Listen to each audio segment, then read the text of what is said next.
was amazing. That was some legendary shit. Shout out to Sigourney Weaver, just going for it, just doing it all. Doing the most. I can't wait to see her in person in the Finding Dory sequel when there eventually is one.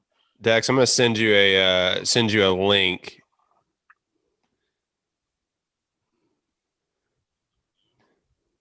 Okay. I'm gonna send you a link, and you can tweet this out if you want to. We are live on YouTube. Oh.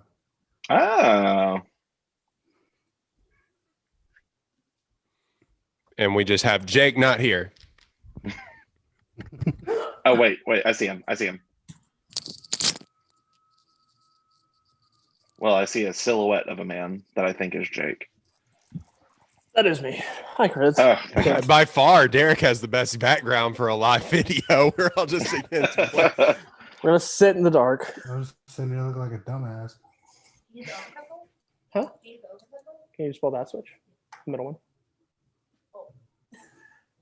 Either one in the middle. Yeah, the one dead in the middle. Production assistant Mallory on the. Yeah, PA Mallory. All right. All right. Give me like 2 seconds. Oh my God. I know. I'm so sorry. Had to handle one minor crisis. Oh, shit, look at that. It's actually our Twitter anniversary right now. Is it really? That's our 1 year. oh, Quite literally. Man, I'm gonna be honest. I'm excited for Derek's take. I feel like he's gonna bring in some wicked heat. Well, I don't know. Maybe he already gave one take, and we'll have to. I mean, for the brand, a one take. He gave that the other day, which was kind of funny. But I'm interested to see what this one is. What was the one that you said the other day?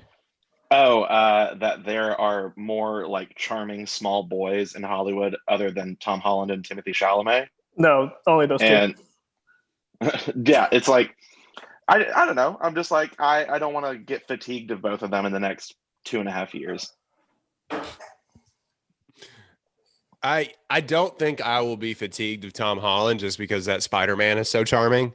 But Yeah. like Timothy Shallots is really his face is like wearing thin on me. I don't know what it is about. Timothy Charcuterie Board is really he's pushing the limits. He is he's just that dead Victorian child is his face is giving me oi Mr. You Me Dad. Oh damn. I'm good on my end. Derek, are you recording yourself? Will you be recording? Now. Okay. Yeah, I'm recording now. Okay. I'm recording here. Haha, let's do this. Woo. all right. Recording. Let's go. I'm recording on the computer. I am recording on my other Zoom, not this one. All right, 3, 2, 1. Thank you for those who are streaming. Welcome to the One Take Podcast, 1 year episode edition. Guys, we did it. We can quit. Yeah, this is it. Yeah, This is the we're last done. episode. Thank you, everybody. It's been great. It's the last podcast ever. There will be no other movie podcast now. But like of all podcasts, like this is it. This is the final Yeah. one. Joe Rogan, There's $1 billion with Over. Spotify, done. done. I'm getting news right now that This American Life has just shuttered their windows. Damn. Like they're done. I wish that into existence. Like Fiberglass Serial is now over. Pod Save America, people die. We're just like, whoa. Guys, we finally did it. We shut down NPR. We finally took down the beast. So we are doing our 1 year episode. We're doing something a little bit different. If you hear that voice, you hopefully know it from our past episodes if you've been listening, which I assume everyone listening to this has. That's Derek. Derek Foltz is joining us on the ones and the twos. Thank you so much. Boy. We He made is it. here, and we finally figured out how to, or we, meaning me, actually did a Google and found out how to stream on YouTube. And I Yeah, was saying don't- earlier, Don't include Dex and I in this. We did no work. I want no attribution here. it took me going on YouTube and finding a pastor who does this for a living that was like, "Do you want to get your churches on social media?" We're Hell yeah, like, I do, bro. "Yes, sir, I do." Like,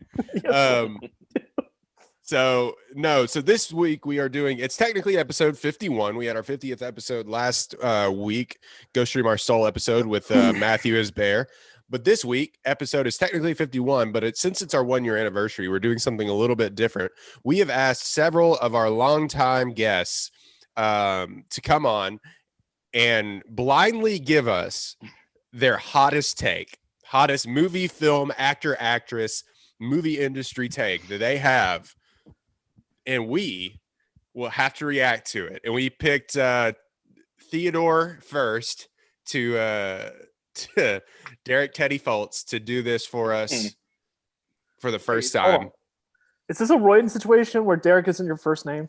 No, it's Derek No. Derek Foltz, but Teddy was his nickname in high school. Little Ah. esoteric. Oh, we don't have to bring that up. Let's go ahead and We dig up your don't high make me school don't make me tell the traumas. story. Don't go make me ahead. tell the story. You want to take his high school trauma? Let's go. One take. All right. Other than that, though, how we doing, guys? I just took a nap at 6 at night, and I am just confused as shit about Nice. where I am in the timeline right now. Oh, you pre-bed. Yeah, Yeah. I took a night nap. Hey, we don't have to discuss this, but I brought this up on Twitter last week, 2 weeks ago. Time doesn't matter. But what is the official definition of a nap? So if I were to wake up at like 7 in the morning, then I fall back asleep at 9:30 in the morning, is that a continuation of the sleep, or is this a nap now? I have questions. That's a nap. They need answers. It's a nap. That's a nap. Yeah. We doing okay, guys? We got to get started here. Just a quick run around the table. We doing all right, Jake? I counted out touchdown Tom earlier, and I regret it. So Never yeah. touchdown. Never. It's like what, 31, no interceptions in the playoffs right now. It's Shout out ridiculous. to Patriots fans getting to add an NFC championship to their Twitter bios. So that's fun. All right, Derek, here we go. First take of a list of, I think, 6 guests that we have coming on. Oh wow. Okay. the Six Take podcast now. The, Yeah, six take, the multiple take podcast. What is your one take? So okay. As we all know, the movie industry has been struggling a little bit since the start of all of this, the pandemic and everything. And one part of the movie industry that struggled the most, as we all know, is movie theaters. And there was some news that Warner Brothers decided for its whole 2021 slate that it was going to release concurrently in theaters and on HBO Max. And I, for one, was really, really mad about it, as were a lot of other movie fans.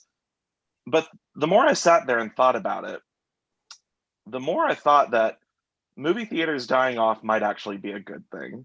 Oh, no. oh, no. Ouch. And like, Wow. let me preface this.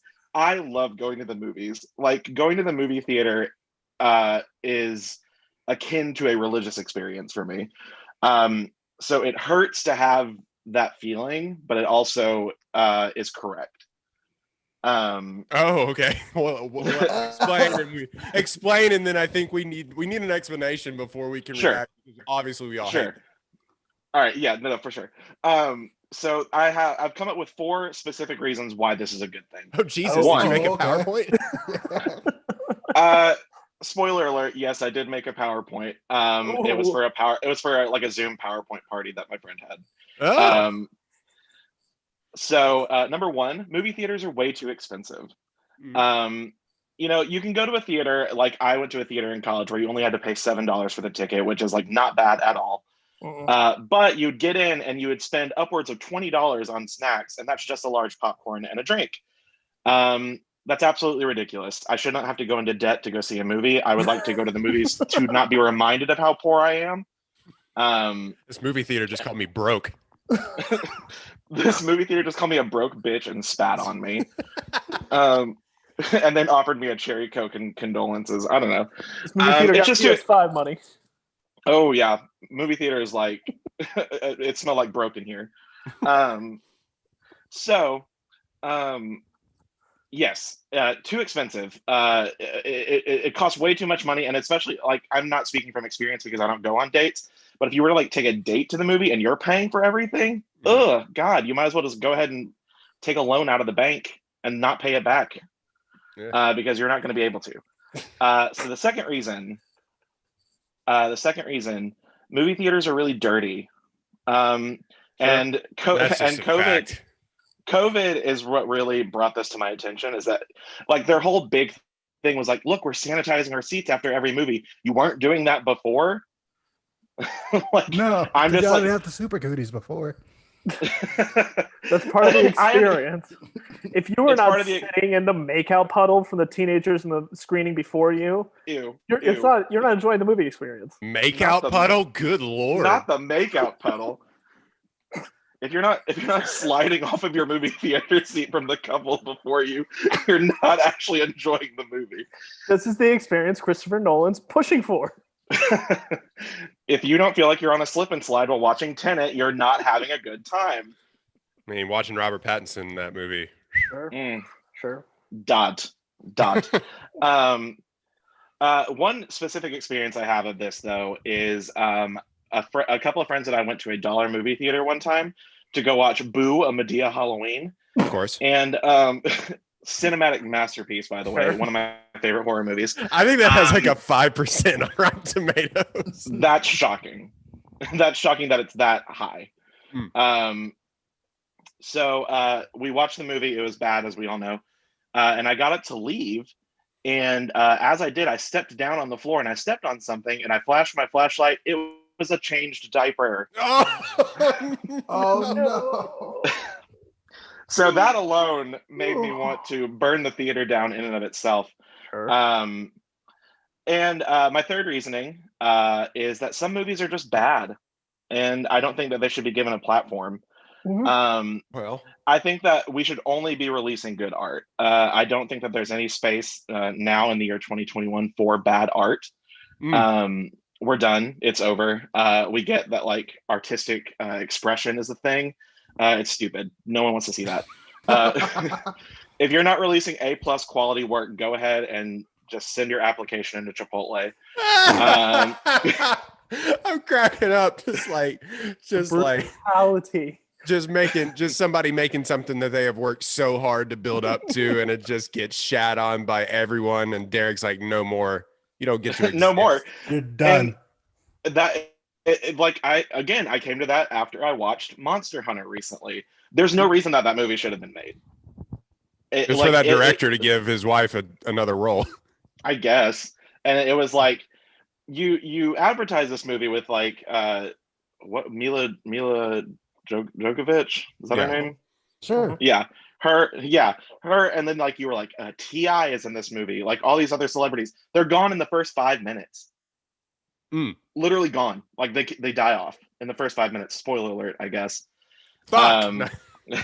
We were all dying to see Monster Hunter before. Right.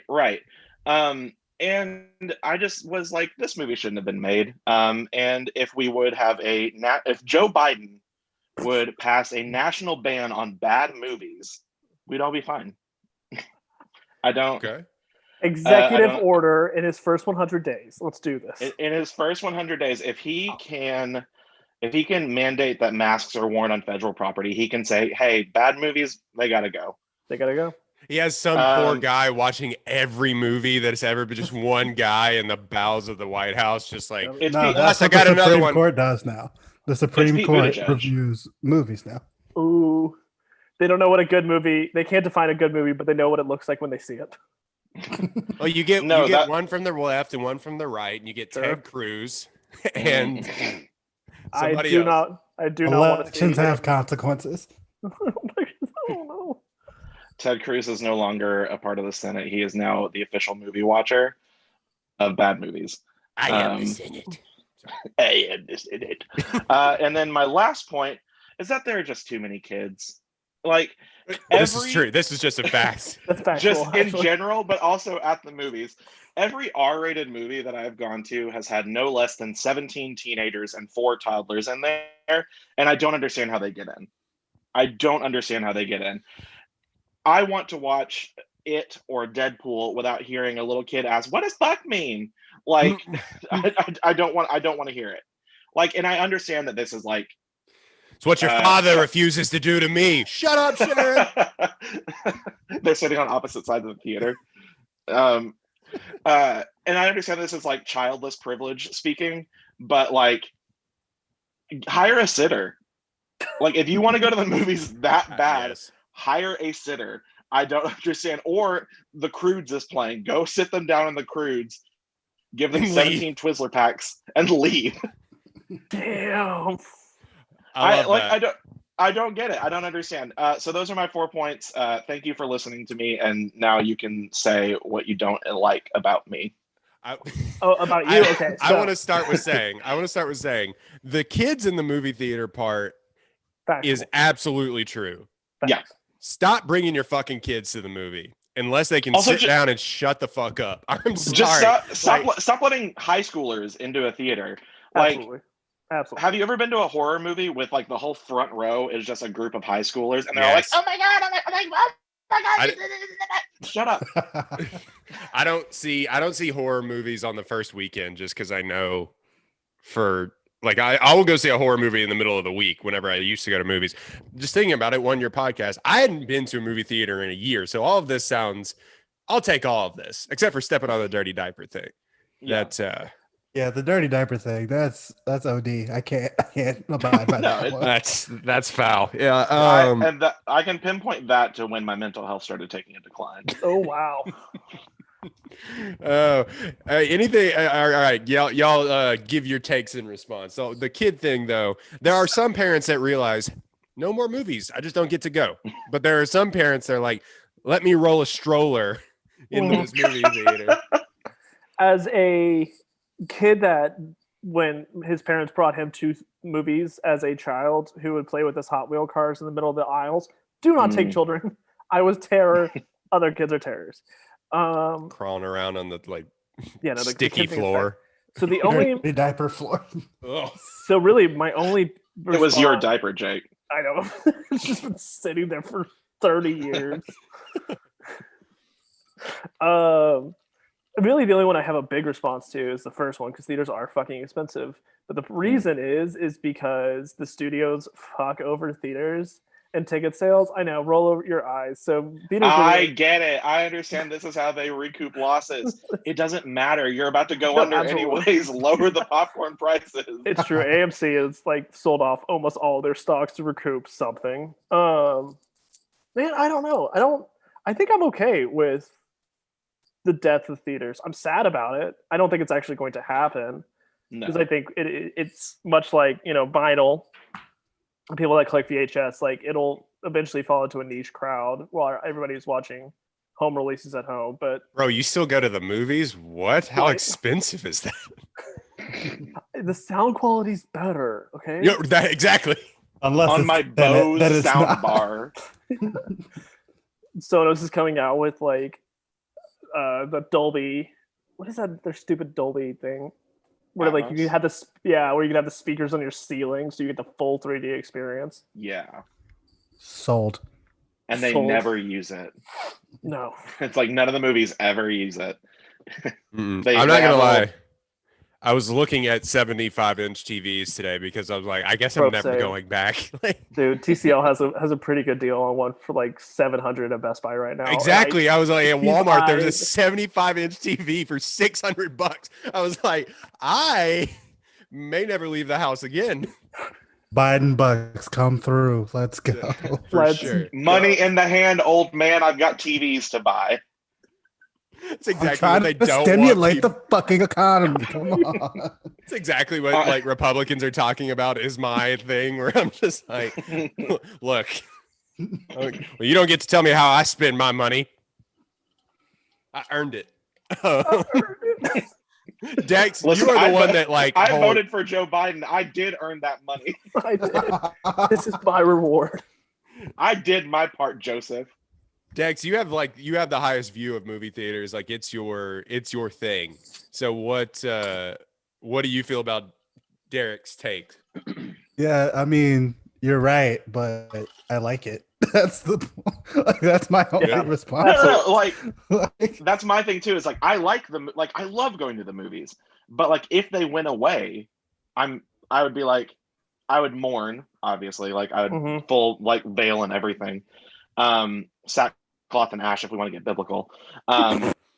But I wouldn't be out in the streets. Like Protesting.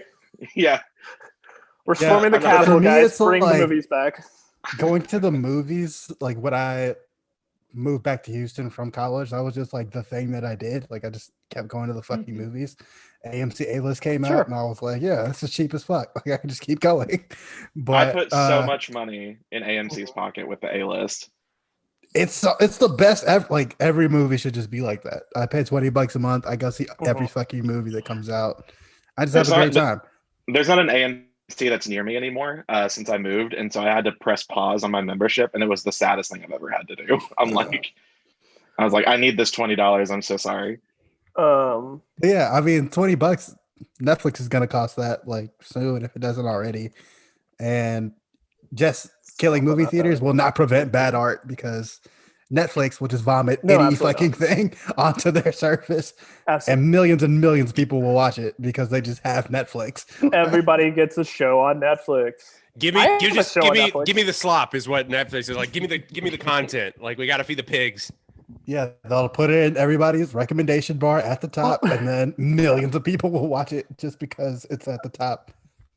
I mean, straight up, if we're having this discussion, that's probably what Netflix is going to be because Hulu is eventually going to merge and own all the TV shows because Peacock Network is going to fail hard.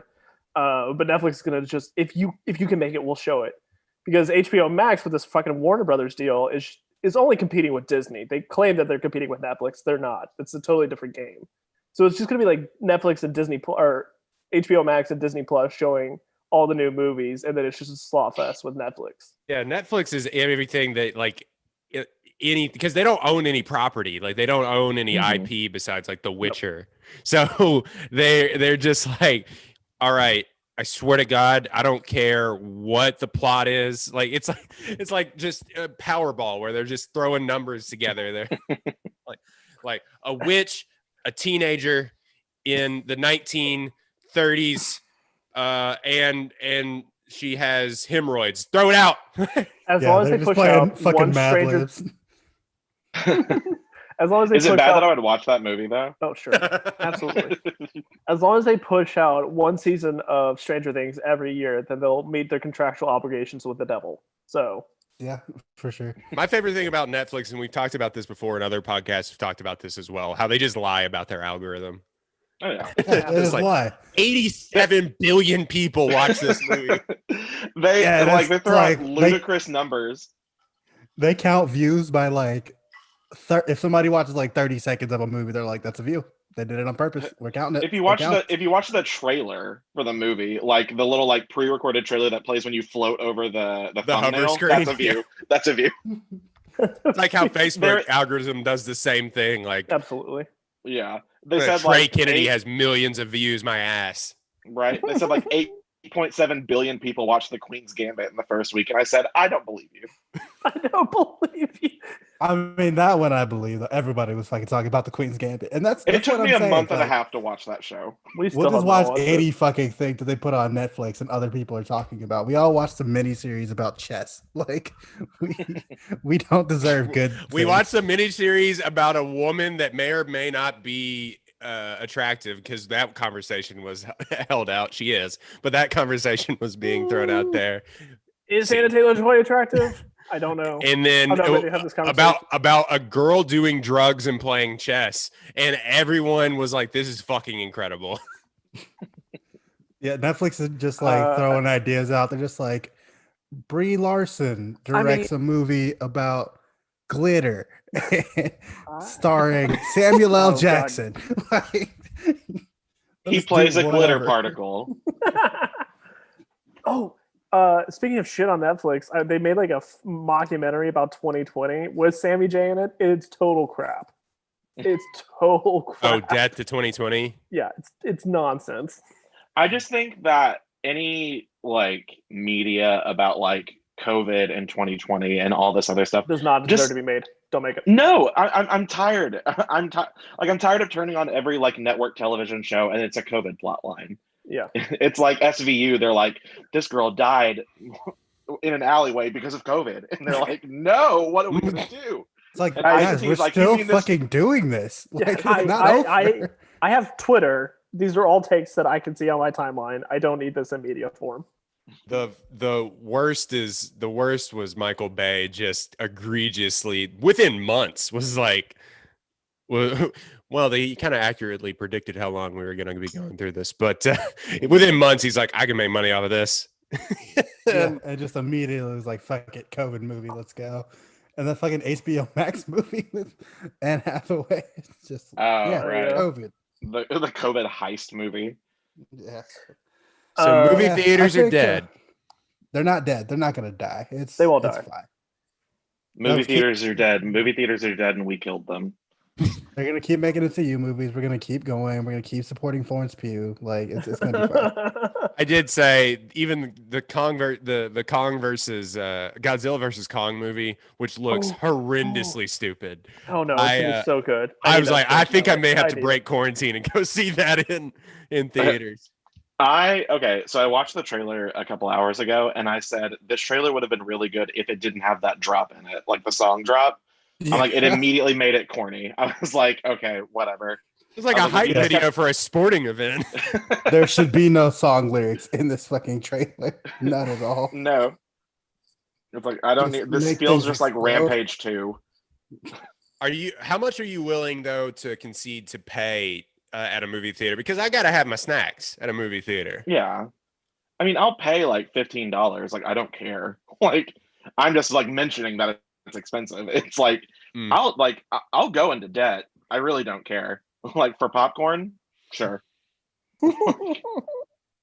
Oh, here's my take that go along with movie theaters. Taking somebody on a date to the movie theaters while easy is very stupid. Oh, it's the most basic date ever, but it's so good. Well, not even the most basic or anything like that. It's you just cannot talk to you. Like you gain no chemistry there, and maybe you don't want to gain chemistry with the person you're on the date with. But like if you really like a person, hat tip to the youngsters listening to us: don't go on a date to the movie theaters within the first like 3 dates. So No, you got to keep it as an easy out. So like, you don't have to go home and look lonely, but you also don't have to talk to them like if they're bad. Like, you know what I'm saying? Mhm. Like if you got like a roommate situation in college and they know you're going out on a date and it's bad, and like you just go to dinner and you're done, they're gonna know your date was bad. But if you go to dinner and a movie, who knows if your date was bad? it was an activity. Got rejected. Yeah, we did shit. We kept going. It was an outing. It was a shared experience. And also, if you have a movie date and like you can already tell that the relationship is kind of going sour, just turn it into a group event. Invite her roommate, invite your friends. It's like it's already set up as a date, but then you're like, oh, good, we can have a whole like group buffer. The only thing a movie date suffices to do is for you to both watch it in silence, occasionally be like, that's real cool. And then get out of the movie and be like, well, that was fine. That was fine. Okay. See you later. That's all that comes of doing a movie date. You lean over during a trailer and whisper, I want to see that. That looks great. Yeah, I know, right? Shut up. Oh, sorry. Ooh, Looks like total fucking garbage. All right, guys. That was the first take of many takes. Derek with his hot appearance coming in hot. We got Jack Ryan coming up next, but that is your time, buddy. Dun dun dun dun. Oh no. Well, thank you for having me on. Happy 1-year anniversary and support Florence Pugh. Yes. hell yeah. He Thank gets it. you. He gets it, guys. Thank you. Derek, thank you so much for coming on, man. Let's let No Jack problem, Ryan in. bud. Okay, bye. Bye. Bye. Okay. All right. Pausing. No, here he comes. Our I boy love that Jack. we've invented talk radio. Yeah, We haven't been at just talk invented- rate. We just did it. Oh God, that was a good take. That was That was a good take. right off the bat. I paused my audio on Zoom on my recorder though, but not on here. Yeah. Jack, can you hear us? I can. All right, he's in. Let's start recording again. Um, Oh wait, yeah, Jack, are you gonna do GarageBand or where'd you land on that guy? What's up? Did you end up using GarageBand on your Mac? I've got it open. I'm not sure. Do I just hit record? Yeah. Let's get you hooked up really quick. GarageBand. It's on here somewhere. There it is.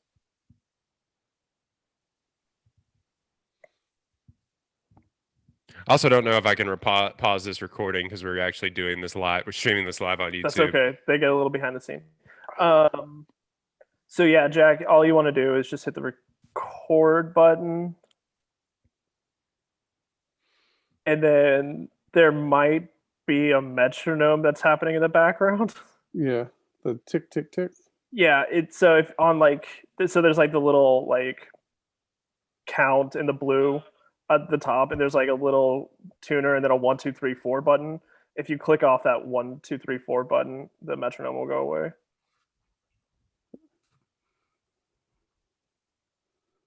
All right. So click on the 1, 2, 3, 4. All right. Record. And hit that red circle, and you're good. All right. I think we're, We're recording. Nice. looks like it. All If right, it's not, we're fucked. So here here we we go. go. All That's right, trash. we are joined back on the One Take Podcast 1 year anniversary episode. We are joined by none other than the biggest fan of the One Take Podcast, somebody that is a day one listener and reactor. I OG mean, fan. Jack Ryan. I think it's at Officer Dibble on At OFC Dibble. yeah on Twitter. Bwah. All right, he came in. We wanted to have one of our, if not the biggest fan on Twitter, to come up and give us a one take on a 1 year anniversary episode because honestly, man, you've been so awesome in reacting with us. It's nice to finally talk to you. Thank you for coming on. Oh, no. I appreciate you guys having me on. And can't believe it's been a year. It's gone by quick. It really has. It's been Yeah. long and short at the same time. Yeah. For Like I sure. completely forgot that you guys were like, fuck your movie. I get it. If you don't know, we recorded Tinker Tailor Soldier Spy, and that was a request from Jack, who like I said, been reacting with us and interacting with us since day one. And we all just said, yeah, that's great. He's been a day one homie. We'll do it. Yeah. And we all just go, man, that movie fucking sucked. Yeah. I'm really hoping his hot take is that he's going to come on here and defend that movie. You know, that was my hot take originally, but I realized after a year of listening to you guys, like that, other than maybe Jake, like that's not your taste in movies. So an 85 Metacritic score stands on its own as far as like your average moviegoer. But to you guys who I enjoy the shit out of all the stuff you do, so I go another route with it. That's hilarious. You You just came in dumb with movie Brady boys. He just came in with Brady numbers. He was like, "Oh no, you think I'm bad? Oh, here's another touchdown." You wouldn't understand. Mike Trout's on base percentage. Yeah, but we don't give a shit about the guy. All right. All right, Jack, what is your one take? The Godfather's the greatest trilogy movies of all time, Ooh, including the third movie. including the third. Ooh. Okay, interesting. Greatest I mean- trilogy. Godfather 3 is equivalent to Return of the Jedi 3. I mean, Return of the Jedi, the third one. Like, Ooh. I mean, That and has I'm a been, huge like, Star his- Wars fan. Let me say that. Like, that original episode, 4, 5, and 6, great. But I just think for cinema, general entertainment, suspense, Godfather did it for me. And I think it's also, you go life experiences. When 3 came out for me, I was 15, 16. Mhm. I'm an old fuck. So it was like, I was either going to be in law enforcement. I was going to be a gangster when I saw that movie. Either And one. obviously, he chose the gang life. Yes. So you're saying this is better than the Batman trilogy, better than Lord of the Rings. Lord of the Rings? Definitely Yes. better than Lord of the Rings. And Ooh, I don't know. Oh, I mean, I'll ooh. take a lot of heat for that. Just again, that's my preference because, I mean, I don't know if you guys watch Family Guy, but they talked about The Godfather. It insists upon itself. That's what I think Lord of the Rings did for me. Like that's how I saw Lord of the Rings. I think that's one of Oh. Royden's favorite quotes. I love that quote just because I have never seen the movies in full because like like I said, you just said I'm a dumb movie boy. And I just don't want to, I don't know. I just don't like I could see it. So I just kind of I've just sort of missed it. I will eventually watch them. So the people screaming at me right now will like you. So it'll be we're fine. simpatico in that way because I'm the same way with Lord of the Rings. My wife read all the books 3-4 times over, you know, so I've been kind of forced to go along and watch them, but I've never watched them the whole way through. Mhm. So I did see there's a second one in theaters. And so that was a good movie going experience because the cinematography is great, but the story and the wizardry and all that didn't do it for me. It was kind of drowned out by everything else. Sure. So you hold this in higher regard than the Star Wars trilogy, than Lord of the Rings, than Toy Story? No, The original Toy Story trilogy. 4 starts a whole new trilogy. Indiana Jones. Ooh. I've Yeah, still never seen Indiana Jones. Whatever. Ooh, that's Heartbreak Hotel right there. We'll make you watch one of them. I will say this: the original Star Wars and Godfather, it's close. It's very close, but I still got to go with the Godfather. For Jake, you've seen all of the movies. Like, I don't. Dex, have you've seen 1 and 2, right? Have you seen 3? I've only seen 1 and 2. I have not seen 3 because I heard it's so terrible that I just never bothered watching it. All right. Go, y'all carry this because, like I said, I am a big dumb idiot when it comes to Francis Ford Coppola and his work. So I'll accept this. Like I will gladly say that I'm like one of the proponents that Godfather 3 isn't good. And to its credit, it isn't, but it is good. Like it does not deserve all the hate it gets. It's one of the reasons I don't like it is the same reason why I think Godfather 1 is better than 2, even though all society says 2 is the best one. And part of it is because 2 and 3 are much more procedural and have to do with like the government and the ethics of being a mobster, whereas 1 is literally just like, let's watch Al Pacino rise to the top of a crime family and then end everybody in the end in such a creative and I don't know what the word I'm looking for, but like it's such an experience to go to the first one, whereas the second one, like now we get to go to Congress and watch what being a gangster is like in the scope of big government, which is very boring in a lot of different ways. It's much more procedural. And the third movie follows more of like Michael having to deal with the guilt of being a gangster, which completely goes against type from 1 and 2, because 1 and 2 he's not damn it, I keep losing words. He's not remorseful for any of his actions. Like it's all for the family, and truthfully it's all just for his own sake. So the third one is it's different. It doesn't necessarily follow the same sort of storylines as the first 2. And so it's on a steep decline from the first one, in my opinion. Other than the family angle, which brings it, you know, full circle. You know, I mean, for me, like you said, initially he rejected everything in his family in 1, then gets dragged into it by a sense of whatever causes him to, you know, get revenge for his dad. And then 2 is kind of him trying to do whatever it takes to make himself legitimate, yet he's doing such horrible shit to get there. And then in 3, it's him, like it is him being remorseful, but trying to make amends to get his family where it is, but it ends up causing him to lose his family. Yeah. So Yeah, I mean, I can't.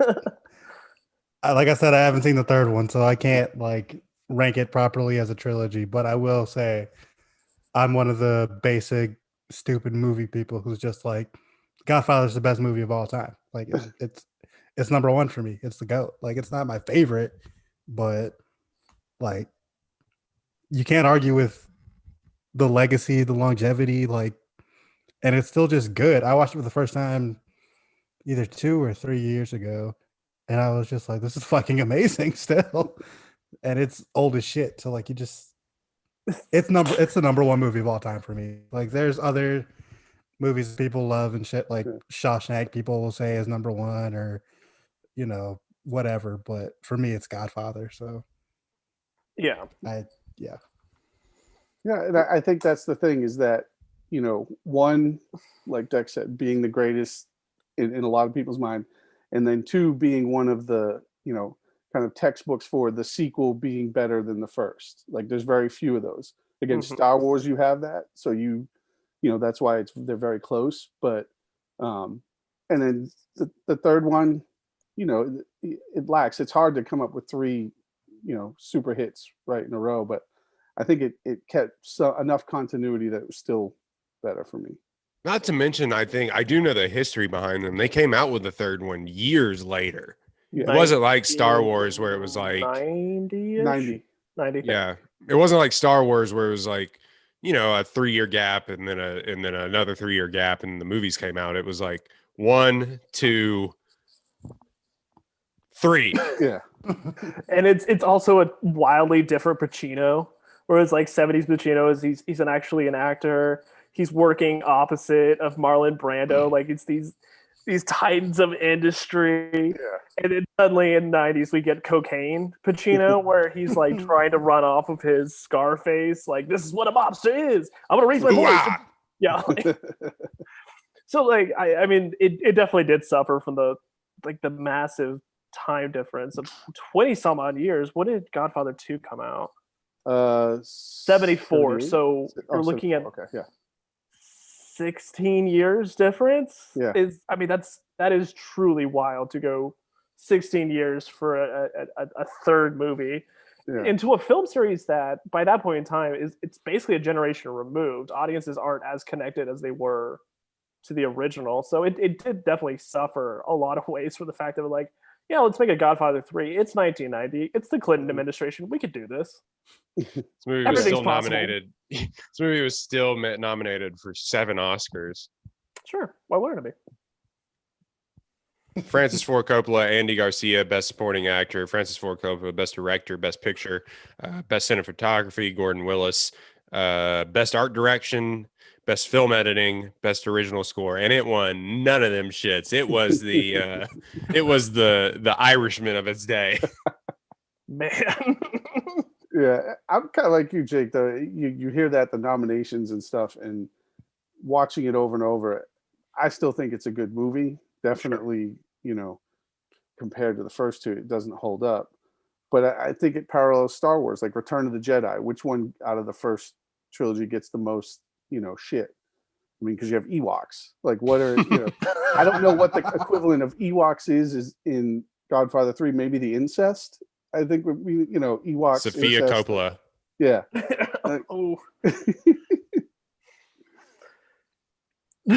Like I said, I don't know this movie. I've never seen it, but I know the history behind it and what people have said about it. Man, here's my parallel take to that because we keep bringing it back. I don't like Empire Strikes Back. It's not my favorite, and it's everybody else's favorite. Yeah, I know. Me either. I like the first one. New Hope. Yeah. Same thing with Godfather. The original Godfather 1. Ooh, love it. Michael goes to Italy. He gets married, and then she immediately blows up. What else do you want? What more do you want in a gangster film? The Monday, Tuesday, Thursday, Wednesday. What'd you say, Dex? Do you renounce Satan and all of his ways? Dude, that scene is a very specific scene of why I got into film school, because I was like, oh my God. When I first saw it, we're juxtaposing this, big, beautiful baptism moment in this big Catholic church while everybody, including Mo Green, getting shot in the eye. Mm-hmm. I was like, oh, I got to make this. I never made that. But him getting shot Jack, through the glasses was just incredible. Jack, didn't you say that you watched the recut or bought the recut of the third version? The Coda that just came out. Yeah. Mm. Yeah, I did. All they really did was cut out kind of some of the first scenes, which were recollecting stuff from the first two movies, and kind of start it right, where basically you see Michael, what he's trying to do. He's trying to get his family legitimate by working with the Vatican. And then at the end, the very end, spoiler, in the original, basically he's sitting there in a chair in Sicily somewhere, and he's got an orange in his hand, and he just dies. He just slumps over and falls off the chair. Well, in this one, it goes black and it talks about when you wish, in Italian, Cindan or Cindani is, long life. And then the next quote is, a Sicilian never forgets. So it's supposed to be some, thing like, Michael was never able to outrun his past. He didn't, because it was taken from him when his family died, when his daughter gets killed in the end. So I don't know. I mean, people said it made it a better movie. I like the original, how it was cut. So I'm just thinking of trilogies that I like. I feel like I would enjoy. The Batman trilogy to me, I think, is one of the better made trilogies of the last. Batman and Lord of the Rings, I think I still hold in super high regard. I hold the Lord of the Rings trilogy above the original Star Wars trilogy. And I know people are going to call that sacrilege, but like, I just think those are some of the ones that I think, and granted, I guess somebody's going to have to like strap me down and make me watch these movies like Clockwork Orange style. Cause I don't know when I'm going to block out the time. I might have to watch it in like Zack Snyder miniseries 4 parts. Like I might have to do that, but I don't know when I'm going to watch these movies. Just because I don't want to. But no, I don't know. Best trilogy of all time, and that's tough to do. The trilogy to pull off, though, regardless of how long they took between the second and the third movie, to pull off a trilogy. Because the last Spider-Man too, the last original Spider-Man sucked ass. We've talked about that for like. There's a long history. Yeah. There's a long history of them just tanking the final movie in whatever it is. I mean, even YA novels like the Hunger Games, when they did it into 2 parts or whatever. I guess that would be I don't even know what you call that when there's 4 movies. Quadrilogy? Quadrilogy? I have no idea. We're so stupid, but like they even tank that. So it's hard to do. I think like the one thing the Lord of the Rings has, and I hate to give it any credit because I really don't like it, but it's because it was based on books. So the story was written and it was complex and it's long, and you're able to pull it to film, I think, a little easier without losing anything. And same thing with The Godfather. That's based on a whole book. 1 and 2 is based on one whole book with obviously adaptations for the screenplay and stuff. And so the third one, you're basically kind of creating it, anew, using kind of like with Lucas, his first 3 movies, you're using the universe, what goes on in that time to create movies. And I think that's hard to go across 3 movies or more where, and that's why in a lot of trilogies you see a drop off in the third, especially if they're based like off one giant long screenplay or long script or book. It's easier to flow the first 2 movies, and then the third one you're like, we'll throw some furry animals, or we'll throw something else in there that wasn't necessarily in the flow of the first 2. Well, it also can't be said enough that in no way did George Lucas think this was going to be as popular as it was. Right. 0% chance. He was like, what the fuck? What? Y'all did what? This sold how many tickets? Yeah, I'm now thinking about trilogies. I mean, my personal favorite is the Indiana Jones trilogy, and I've talked about it before. And that like Indiana Jones is truly like what got me into film, because I was like, oh, this is cool. This is action. This is what like a movie going experience really felt like. As a kid, is seeing Harrison Ford be a superhero, but he's also a regular guy, but he's also into history and all that. We have to recognize Temple of Doom is pure garbage. It's not good at all. But Last Crusade saved it. And now that took me down the path of like, is there any trilogies where all three movies are good? Planet of There's the Apes. one that's recent. I was just gonna say, yeah, we don't talk about it enough, but Planet of the Apes, all three of those movies, bang. hmm I'm not ready to. I'll agree with that, Dex. I still haven't seen the third one all the way through, but you know, I would think that they're definitely good movies. Yeah, the second one is the best one in that trilogy, but the third one is still good because Woody Harrelson carries it. Like it's just compelling. Like Trilogies And that you have get to come out f- recently. John, go ahead. Ooh, the I was John gonna Wick, say, but that you get to see like the end I don't of think that counts Caesar's because we're story and getting everything. hmm That box set is a crucial one to have. I think I have all three on DVD, which I Yeah, don't I've even own got that that many on deck. DVDs anymore. I would say John Wick, but that doesn't really count because they're coming out with a fourth movie. It's still going. True. The Before Midnight I don't know it. or the Never Before heard of it. Sunrise trilogy. Oh yeah. Here's one that I'll the Bourne series, Right. the Matt Damon Bourne series. I think those Before are just Jason Bourne or whatever stupid Yeah. movie that was. whichever. Yeah, that was terrible, but I think those are okay. I think those stand ish. I mean, they're still the most convoluted, confusing plot line of all time. But if you just wanted an action trilogy, all three of those movies deliver. Where do we Roy stand on? doesn't agree with me, but Captain America trilogy, it's so good. I Yeah, started don't know.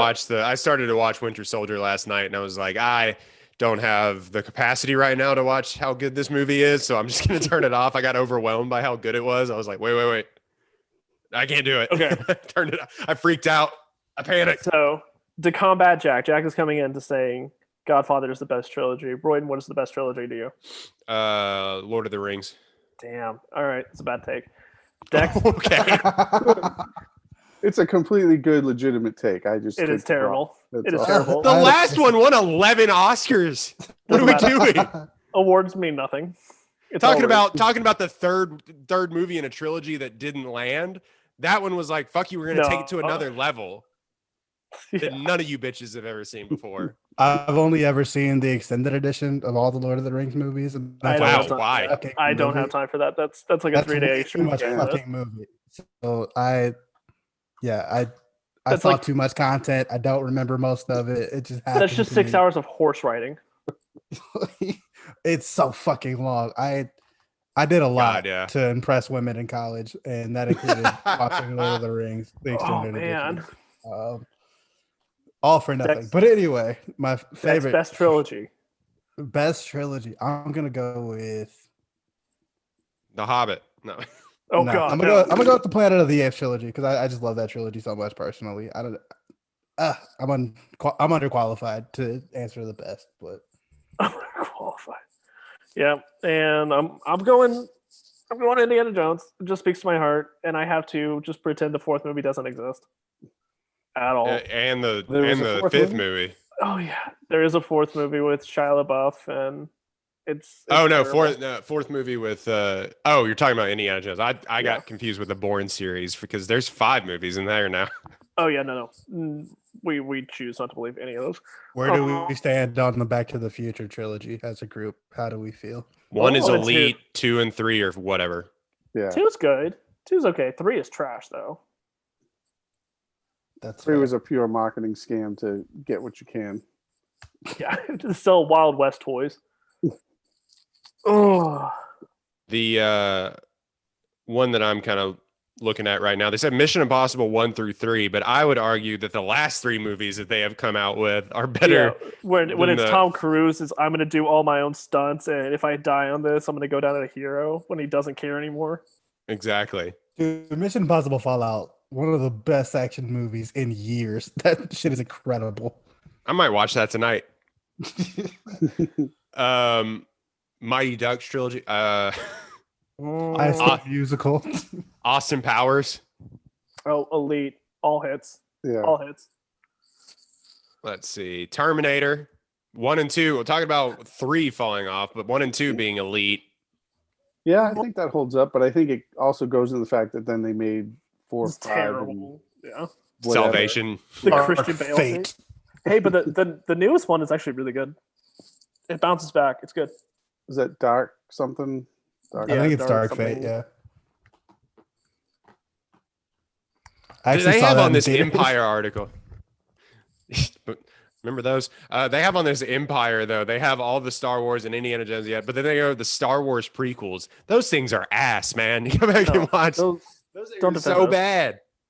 I didn't think they were that bad, but They're pretty They're bad. not.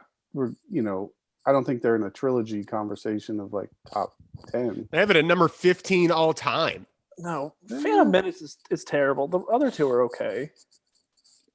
But I think sometimes too, you get my other hot take when I retweeted you guys was that the best Star Wars content outside of the original trilogy has happened in between movie timelines or in between trilogy timelines.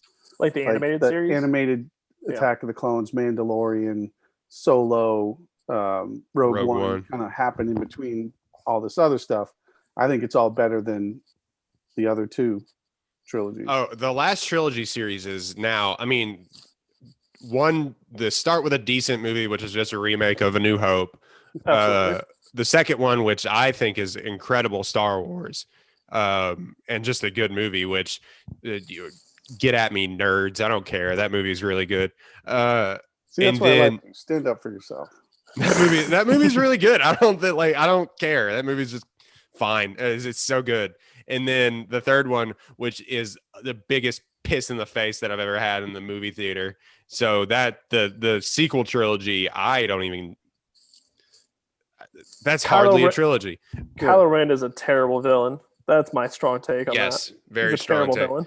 villain. But you're right, because there were a lot of people, and the fun fact that they nerfed Solo and made a completely different movie, and then cut Oh. out like half of Rogue One, and it's still one of people's favorite Star Wars movie other than the original trilogy. Some people hold that up as the fourth best film in canon. So yeah, I think the content in between is where they've started to really be like expand and it be actual good films. But the sequel trilogy sucks ass. I mean, in comparison. The fact that Disney basically just said when they bought all of Lucas and they got all the rights for like everything that's canon is no longer canon. We're making up our own thing, like pissed off everybody. But what they've brought out of it, excluding the most recent films, is actually really good and it's accessible to audiences and people are enjoying it. I'm sorry, nerds, that your comics and books that nobody read Mhm. are no longer factual, but for the mass consuming audience, like it's good. I will absolutely agree with that. Well, actually, what it says in Star Wars Legends. Disney up. is really bad at writing the space wizards properly, but Mhm. once they get into the regular like cowboy shit, then it's like good. Yeah, the Cowboys with lasers is great. The Space Wizards is where they fuck up. They struggle with the space wizards big time. Actually, Dex asked me earlier if I had any hot takes. Here's my hot take: every movie should be directed by Jon Favreau. Yes. For the rest of the time, I'm doesn't with matter. it. Doesn't matter what the content is. Jon Favreau deserves to direct every movie of all time. The next Godfather movie. I watch it. I watch it. I think Sure. How You Got Served is a trilogy too, isn't it, Dex? You got served as a Got trilogy. Served. Is it? I think there's only the sequel, but did they make a third movie? I thought they did. Oh God! Yeah, they made a Have to third. You watch got it if they served. did. Holy shit! Did they really? Guys, scrap the last 30 minutes. The best trilogy of all time is the You Got Served trilogy. I accept no other truth. You got served. God, that movie sucked. Sorry, Dex. Sorry to shit on your childhood, but that movie was bad. I mean, I get it. It's whatever, but like, still love it though. All right. Best trilogy all time being Godfather. It's a good take. I will buy that. Derek's take was trash. This is a good take. Shout out to Derek for actually retweeting our live stream, a real one for doing that, and then you just shat on him. Jack, anything else you want to add, man? Thank you so much for coming on. We really appreciate you interacting with us on a daily basis. We will definitely bring you on for a full episode in the near future. Well, I appreciate that. I just you guys, do good shit, funny shit. It brightens my day to hear some of the stuff you say, even when I don't agree with it. It's still, and I laughed telling my wife about it. Like, I told her what I was doing this, and she's like, "Aren't those the guys that shit on you?" I understand the perspective, and it's one of those things, good movies or not, but yeah, you guys keep going at it, and love your work. See, Jack gets it. Jack gets when we shit on a movie, it's not personal. Yeah, It's just that your opinion is wrong and bad. It's not personal, it's business. See, greatest trilogy. We have to Tinker Tailor Soldier Part 2. Whenever Tinker Tailor Soldier Spy Part 2. See, I don't even know that. That's another thing with that movie. The title's too long. 2 Tinker, 2 Tailor, 2 Soldier, 2 Soldier, Spy. 2 Spy. 3 Too Colin Furious. All right. Tokyo. Tinker Tailor Soldier Spy Electric Boogaloo. All right, Jack. Thank you for coming on, man. We really appreciate you. Thanks, guys. Take care. Yeah, thanks too. for being a fan, man. All right. Appreciate it.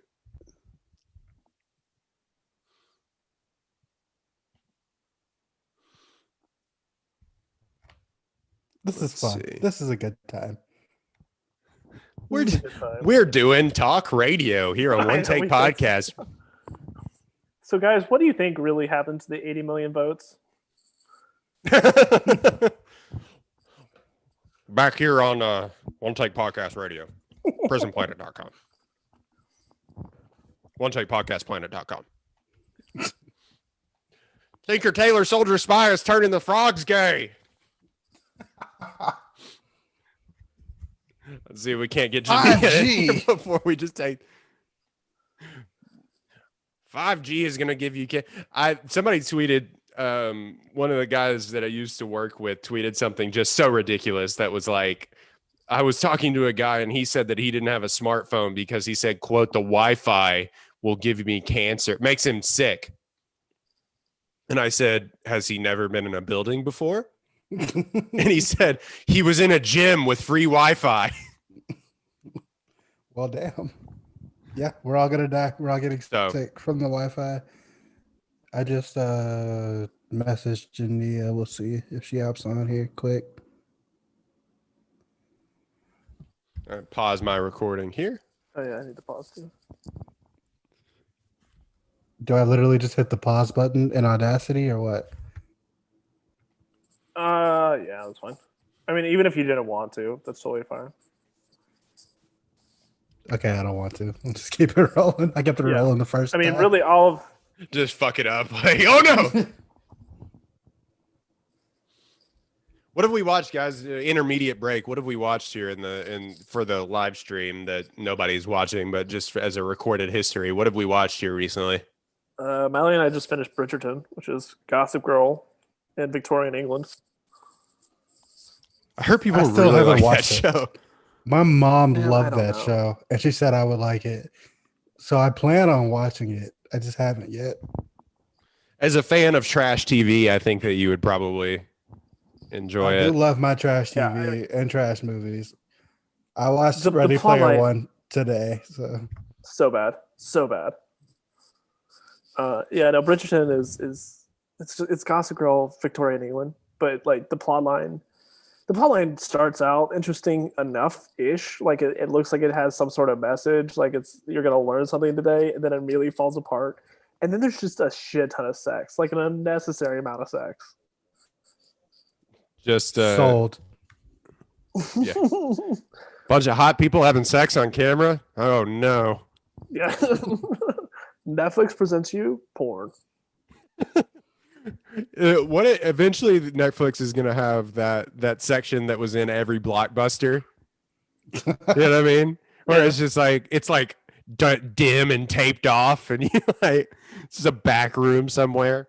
Netflix is gonna be like, "Are you sure?" You're gonna have to do like a retinal scan to get into the porn that Netflix is gonna eventually pivot into. Yeah, I mean they're on their way between Bridgerton and what was that like 365 shit that they did. Yeah, 365 days. Yeah, they. That was basically porn. I'm not kidding. I still haven't watched Oh. it, but sounds like they're on their way to a porn section. Obviously, they had like the what was that fucking movie that they put out with like the little kids twerk team? Like they got Oh, all Oh the God. Q people mad. oh, It's like cuties or something like that. yeah. Yeah. People misconstrued the plot of that terribly. The only. Oh, if you have, I think it's on Prime. It might be on HBO. I really don't remember. But there's a documentary about the last standing blockbuster in Oregon. That's really, really good. They made it into a part Airbnb now. Yeah, because I mean, you're not renting movies, but like, you could actually sleep at a blockbuster. But it's actually like, it's really good. It's really heartwarming because it follows them around of like how they're staying open, but then it also follows around like the rise and the extreme fall of Blockbuster. Wait, But so it has- do people still rent movies in that Oh, people blockbuster? like people travel from all over the world because like I mean it's the same paid scheme. It's everything you remember about a blockbuster experience going on. I think it's a bit. And like people will travel just to be like, I'm experiencing Blockbuster again. This is my childhood. This is my teenage years. Still going strong at Bent. But yeah, people like they sell merch now because the company that owns Blockbuster, I don't remember who it is. Like they're on like a year by year contract, and at any point in time they could be like, you're going to close your store. We're not supporting this anymore. But they keep extending the contract with them. So like every year they sell a bunch of merch so they can keep their doors open and everything. But they have no contract with studios anymore. So like the general manager, she actually might just actually flat out own it, has to go to like Target and Walmart and buy all of their DVDs No way. so she can keep them in stock. And like That's funny. yeah, and they go with her like they go with her to like Target and she's just swiping off like the new releases off the shelf so they have them. Or People in that general vicinity for Target was like, I was gonna buy X-Men today. What the fuck? maybe go on. Can you take her? She keeps chewing. The Go on, go in, Mom. let's see. Blockbuster, the story behind Blockbuster not buying Netflix and them having such a head start. It's like GameStop and the online marketplace for games. GameStop didn't pivot it. I mean, they've all of a sudden sort of had a resurgence, but like them not pivoting into selling online games and Blockbuster not being like, hey, eventually people are going to want to watch stuff at home on their computer. Like them not having the foresight for that is incredible. Well, so they did, and like they go into that a little bit because like everybody always loves to tell the story that like at some point in time Blockbuster could have bought Netflix, but at that point in time it didn't make sense for them. And in fact, like even at that time when Netflix was on the rise, their valuations were almost exactly the same. Like they were just direct competitors, so buying them out didn't really make sense because they were occupying different marketplaces. Still drop the bag. Yeah. My love, do you have any hot media takes? We're in between guests. I truly don't remember. Oh. Of all Oscar history? In the last decade. Okay, so Mallory's hot take is that Toni Collette not being nominated and winning Best Actress in Hereditary was the biggest egregious mistake in the last decade. Of the last decade. The last decade in Oscars. None of them agree with you. I mean, I didn't see Hereditary, and I won't see Hereditary, so I won't? can't like. No. Wait, when did The Artist come out? The Artist came out, I want to say like 2010. 2011. Yeah. So a decade ago. No, everything about that. That's the biggest. That's true. She did say Best Actress. Oh, I thought you said in Oscars. Okay, hold It's on. true. You did say Oscars history. I mean, Green Book was also pretty egregious. Okay, so actress. Let's look at who was nominated that year, shall we? Let's What see. were J Lo got snubbed for Hustlers for supporting That actress. is a fact. best actresses that have won and got snubbed? Let's see. When did Hereditary come out? 2018. Oh, that Lauren Michaels should be fired. Oh, that's a good one. Her other take is that Lauren Michaels should be fired Or step down. or step down, resign and not shame, but from SNL because it's Lauren. yeah. And what you want Seth Meyers to take over? Yeah. And That's actually a good take. Roy agrees with this take. I watched every single one of Seth Meyers' Closer Looks, Mhm. and they never get old, even though all of them are just basically like, what did Trump do bad today? They're still really funny, but yeah, SNL hasn't been funny in 10 years, man. Yeah. It hasn't been funny since Sandberg left. To me, When did it stop becoming funny to you? 6 years ago. 6 years ago. what happened 6 years ago? Yeah. What did Yeah, what? Oh, when Trump hosted. Fair enough. That is true. That is when he's. Well, when did it stop becoming funny to you? Was it just that same landmark? Around the time Seth left. So- When Colin and Michael. Oh yeah, when Colin Jost and Michael Shea took over Weekend Update is when it stopped becoming funny. Which I'll agree. That's a pretty strong time period. Is that around when Colin Jost took over as head writer? It took around. Yeah. No. It was Chris something and Sarah something. They were co-head writers, and then it became. So essentially, the Colin Jost era, it's just been a free fall. Yeah. Yeah. I'll agree to all that. I still don't understand how he bagged Scarlett Johansson. He's just pretty enough. He's got that Kennedy look to him.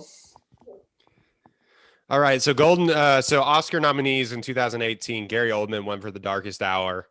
Yeah. Timothy Chalamet was nominated for Call Me by Your Name. Daniel Day-Lewis, Phantom Thread. Daniel Kaluuya for Get Out. Denzel Washington for Roman J. Israel Esquire. I remember the Oscar, the actor nominees not being very good. Sam Rockwell for 3 Billboards. Oh, this is Frances McDormand for 3 Billboards Outside Ebbing, Missouri. No, I don't agree with your take. Did you see it? Did you see Hereditary? You've seen Yeah. Hereditary. Mm-hmm. Yeah. I finally got around to it. She's good and she's haunting, but that's not the best. That's one of the best explorations of grief I've ever seen. It's also just super uncomfy and weird. I forgot that 3 Billboards was a movie. Like that just completely. It had slipped a my moment memory. that it fell off. It had such a moment because it was partially based. It had a moment where I was in Beaumont because it was partially based on an actual billboard outside of like Viter or something like that, where Oh, it was shit. like someone killed my daughter. Have you seen or somebody killed my son? I can't remember if it was like that or that. And I think it was partially based on that billboard and another one. But those are up. There's one in my hometown. Somebody killed so and so. If you know anything, and it's from like a 1998 murder. I mean, crowdsourcing. No, she did it. There's so many true crime podcasts. Oh, should she have been nominated over Meryl Streep not in The doing it. Post? Yes. Didn't see it. The Post? Boring. Yeah. Boring ass movie. It's like Wait. All the President's Men, but make it boring. That's fair. How about It seemed like it was like that season of The Wire where it's all about the newspaper. Oh, So I just skipped it. All right, can we move people up like 15 minutes, or do we want to take a break? Wait, what happened to Janina? She just not showing? Yeah, she's just not responding. Cool. We lost a guest. That's okay. I mean, let's try to bump people. Or we Who's can just next? Twitter takes. Oh, okay. Let's fill the time with the Twitter takes for a second. It's a good filler. Radio filler. Okay, are we recording our takes? Yeah, we're recording our takes. Maybe go with one. Here, give me 2 seconds. Come on, you. Getting an inside look at Jake's house that we haven't seen. My apartment.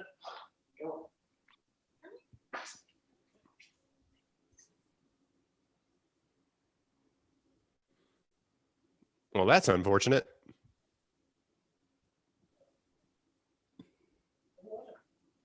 What's unfortunate? That she's not responding. Oh yeah.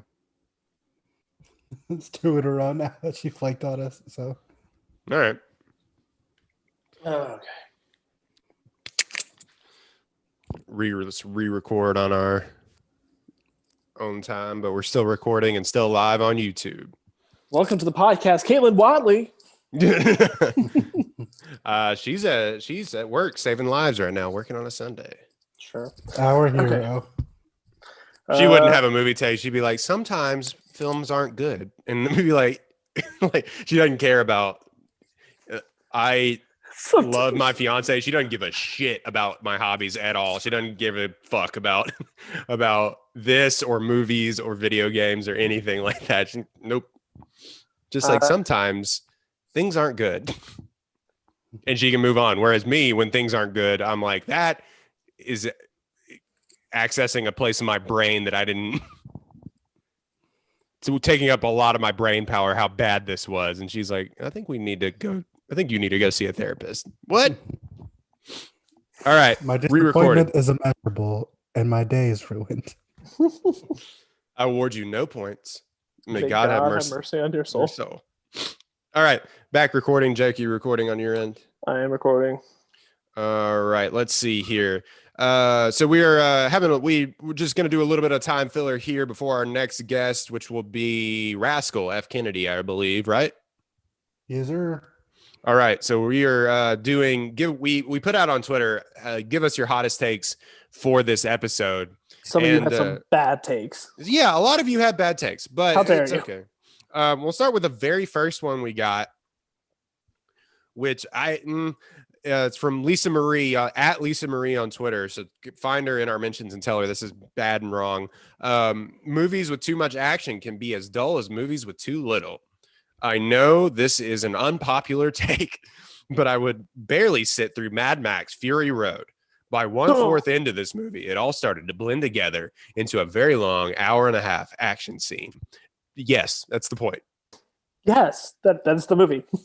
That is the whole point. So I don't agree with her Mad Max take, but the general take that too much action just blurs together. I'm there with her because like the last hour of Man of Steel, I don't care anymore, dude. Like y'all just smashing into shit. I'm over it. Like, can we please move on?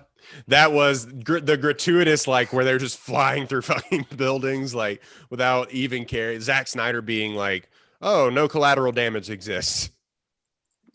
Yeah, it's just like we've been doing this for an hour. Like, can we? Please? We had several takes here by Bawajian. I don't know. I'm sorry if I'm mispronouncing you on Twitter, but they a take that Jake may agree with: Monsters University, Monsters Inc. over Monsters Inc. Hell yeah. Here's my reasoning. Children scared the ever living shit out of me. I do not have the parent gene in me. I have no plans at any point in time in my life, nor does my wife to have children. Kids scare me. I love my niece and my nephew. They are the greatest things. They're the only thing that carry on my family line, but kids scare me. All Monsters Inc. is the joy of parenthood. That's all it is. I want no part of that. Monsters University, though, I'm here for that. I am here for a college movie that lies to me about what the college experience is like. Love every second of that. All it is the joy of parenthood. This That's all it very is.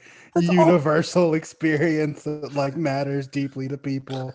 And that Versus- and that generations and cultures share throughout a millennia. It's trash. And then it's Monsters You lied to me about what college is like. I love it. It's so good. Which Monsters You came out either when I was in college or right after I graduated. Let's see. This is another take that they said that is just wrong and bad. Daniel, they gave 3 takes all in a row, but Daniel Day-Lewis' performance in There Will Be Blood was utter. I think they meant to say crap, but they said, well, camp makes sense here. They said There Will Be Blood was utter camp. That movie is so bad, it's funny. I think they probably mean crap. Thought I was watching a comedy everyone else mistook for a highbrow drama. What about that was like, yes, there was funny moments in it, and obviously it was like super heightened, but like when the boy goes deaf, you were like, ha ha ha ha. I mean, to be fair, Paul F. Tompkins, well-known comedian and personality and voice actor, is in There Will Be Blood, so it's easy to get confused. When you see Paul F. Tompkins, you're like, actually, this might be a comedy. I get it. Okay, so I'm gonna let y'all down real quick and say that I haven't seen There Will Be Blood all the way through, but every scene that I've seen from that movie, That is my absolutely comedy. Really? Abandoned my child.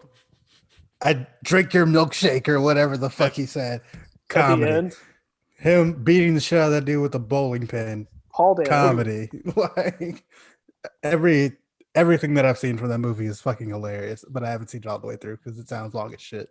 It's so long, but everything in that movie, that's Roger Deakins' best work, for sure. To me. Wait, no, that's not Roger Deakins. Sorry. It's not. It's not. I just lied. That's but every ever heard the term every frame a painting? That's what that is. Sorry. I love that movie. It's one of my favorites. Yeah, it's my favorite Paul Thomas Anderson movie by far. Cinematographer is Robert Elswit. Yeah.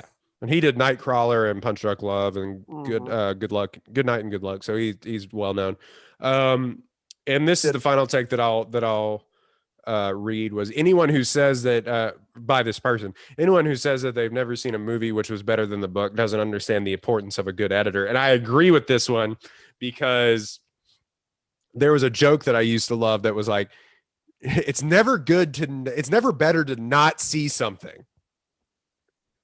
It's like Game of Thrones. It's so much better. The book is so much better. Are you sure? Because I see dragons fight and I see people fuck and then sword fight to the death. Like that's what I think, you know.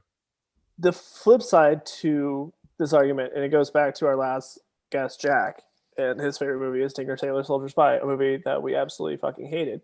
And rightfully so, because that movie is boring as hell. The problem is that, and we said it on the episode, is that like Le Carre's writing is so uber detailed. You get to know each individual character on like a personal level. You get to figure out how they think. It does not translate to screen. You would have a 30-hour movie if it moved to screen. So I think, yes, the take is good. Like if like the movie better, it's because that took out all the important parts of the movie and made it all work together. But on the flip side, there are some movies that just are never going to be good, and the book is always going to be better because there's so much material that they had to cut out that it doesn't make sense anymore.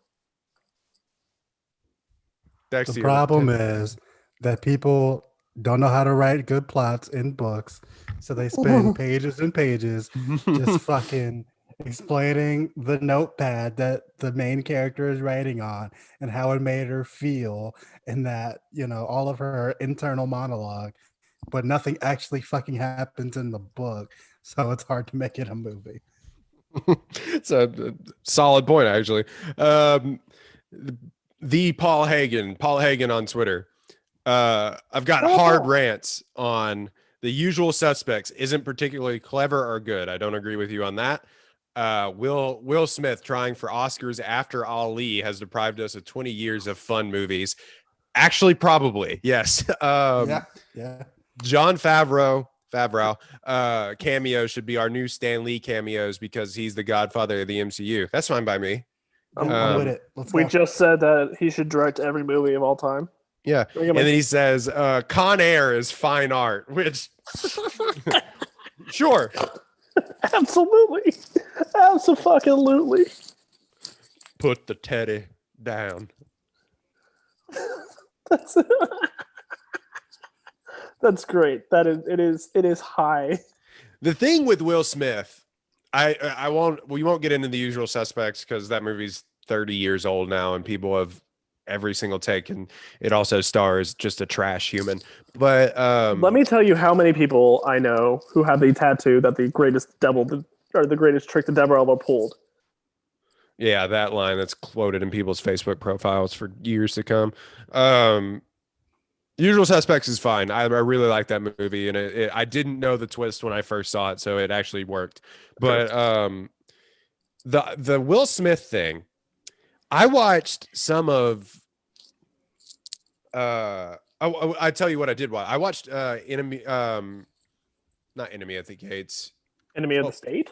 Enemy of the State. Thank you. I watched that, and he Good is movie. so charming Mhm. and funny and just a quintessential action star within that movie that it's crazy how hard he pivoted. Like He does the Nicolas Cage thing where he'll just put his name on almost anything that comes through his door. but that's not true because you can tell that he thinks these movies are going to be good. Like Nicolas Cage is like, I have tax problems. You know, like that Collateral Beauty or whatever, that movie that tanked. Yeah. You could tell he was like, definitely oh, thought this that was gonna be good. yeah, or Gemini Man, like, oh, this is going to be this new technology and things like that. It's like he's chasing the white rabbit after everybody is like, hey, remember when you turned down Matrix, you idiot? Like, that's what. So I just watching Enemy of the State and then going back and watching his comedy within like Men in Black, even. I don't know why. I watched some of that the other day. It's hilarious. It's so good. So, and of course, like people actually do like his genie impression or his genie portrayal. I like Aladdin. that actually. Yeah, I gotta give him that one. But if you go look at his Rotten Tomatoes, not that that's the qualifier for everything. He hadn't had a good movie in a while besides Aladdin. All right, let's play this game. What was Will Smith's last good movie? But I Before actually, Aladdin. Sure. I mean, but this was 14 years ago now. I liked I Am Legend a whole lot. I thought his performance in that was incredible. I mean, people like the latest Bad Boys too. So he may be getting on the right track. I wouldn't call it a good movie, but I did like it. I mean, was Concussion good? Never saw it. Couldn't Never tell even you. heard of it. Focus was enjoyable. The one where him and Margot Robbie get down. But After Earth. yeah, so it's like he Oh, goes on okay. a roll of Pursuit of Happiness. I love that movie. yeah, but that was what 15 years ago, yeah. 15 years ago now. The 2006. That was his last like great, maybe not performance, but I don't know, well-received movie because I Am Legend was like meh to people. Hancock was a wasted opportunity. That 7 Pounds movie, which actually made me cry, I'm not gonna lie, but I think I watched it when I was like 15. That movie was like Oscar bait. So he goes from making, after I Am Legend, which I will call his last really good film, and it made a lot of money too. And I got pretty decent reviews and things like that. He does Hancock, 7 Pounds, Men in Black 3, which is not good. After Earth, he makes a cameo in Anchorman 2, Winter's Tale, where he plays the devil, basically. Let's see. He does Focus, Concussion, Tell the Truth, Suicide Squad, Collateral Beauty, that Netflix movie Bright. Oh God, I Which is forgot about that. apparently one of the worst movies ever. People hate that fucking movie. And then he does Aladdin, which people actually really enjoyed. I don't really, yeah, I like his portrayal as Genie, which that could have been terrible considering who he's trying to follow up. Gemini Man, Spies in Disguise, which apparently is fine. Sure. Yeah, never seen it. And then Bad Boys for Life. It was Not fun. great. Not a great run though. No, it's not. We just need the Will Smith to like get into that mode where he just does movies, and it's just like, I'm Will Smith. I'm just gonna be Will Smith in this movie, Mm-hmm. and that'll be fun, and that'll be fine. I don't need you to become an African concussion doctor, like for me. You don't have to do that transformation for me. I don't need that. Just be Will Smith. I agree. Just be the charming dude from that we've known forever. This one got the most likes real quick before we let Rascal in here. Nolan's best original, not that much. Nolan's best original movie is Dunkirk. I don't agree with that. That's just wrong and bad. Although How I is do, that a historical reenactment as an original movie? I don't know. But somebody All then right, said the one that got sure. the most likes and retweets and interactions on Twitter, which is actually just accurate. Denny Villeneuve over Christopher Nolan. I mean, yes. To me, he makes better movies. Are they better hits? No, because his movies tank. But he makes better movies. Trying to Okay. remember what Villeneuve films I've seen. Sicario, Prisoners. Yeah. I mean that weird movie Enemy with Jake I have Gyllenhaal. seen literally none of these movies. You've never seen? I mean Blade Runner 2049, which was a bore fest, but Did he make the one with the talking aliens? Arrival. Arrival. Yeah. He Yes. did make it. It appears, and He I did. didn't see it. He directed it. Yes.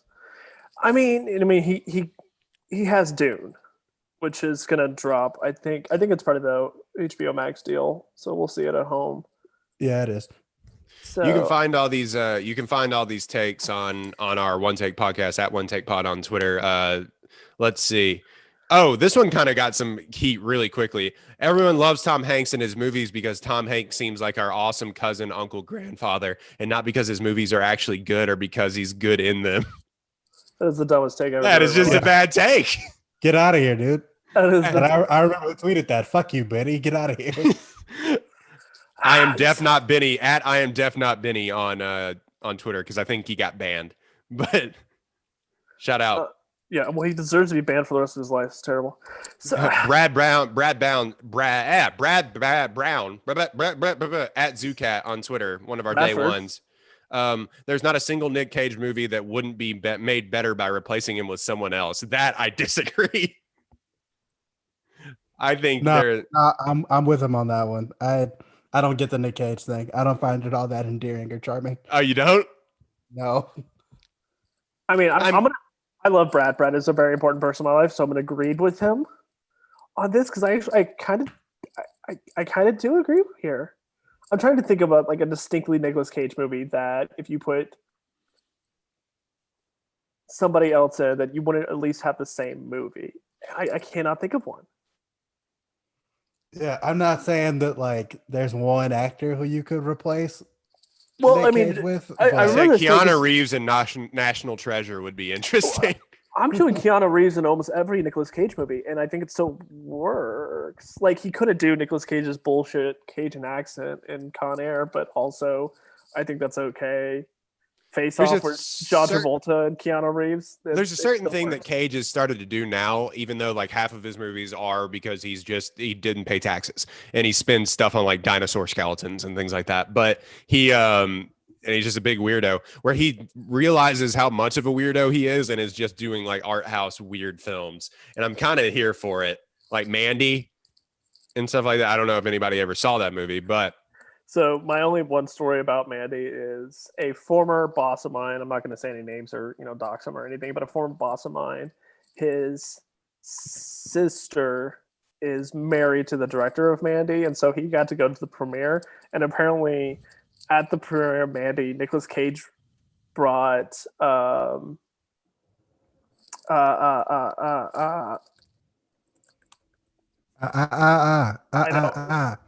ratata.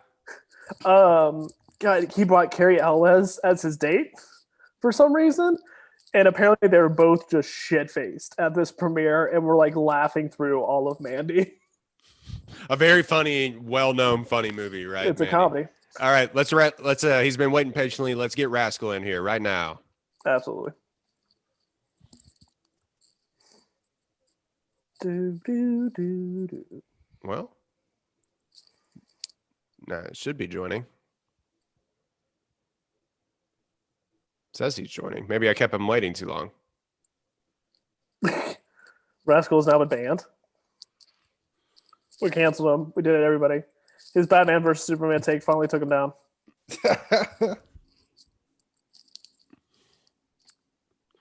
Well, fuck. Oh, there we go. All right, he's in. Sorry for keeping you waiting, Rascal.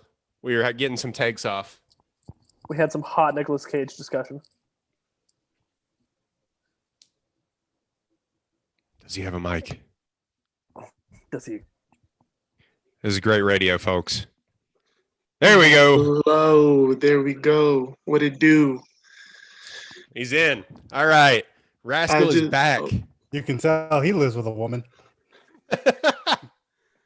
No, I'm actually visiting her. But anyways, It's great butterfly content, everybody. Welcome into Rascal F. Kennedy. He is back. I forget your Twitter handle because I think you got banned. Rascal Burner on Twitter.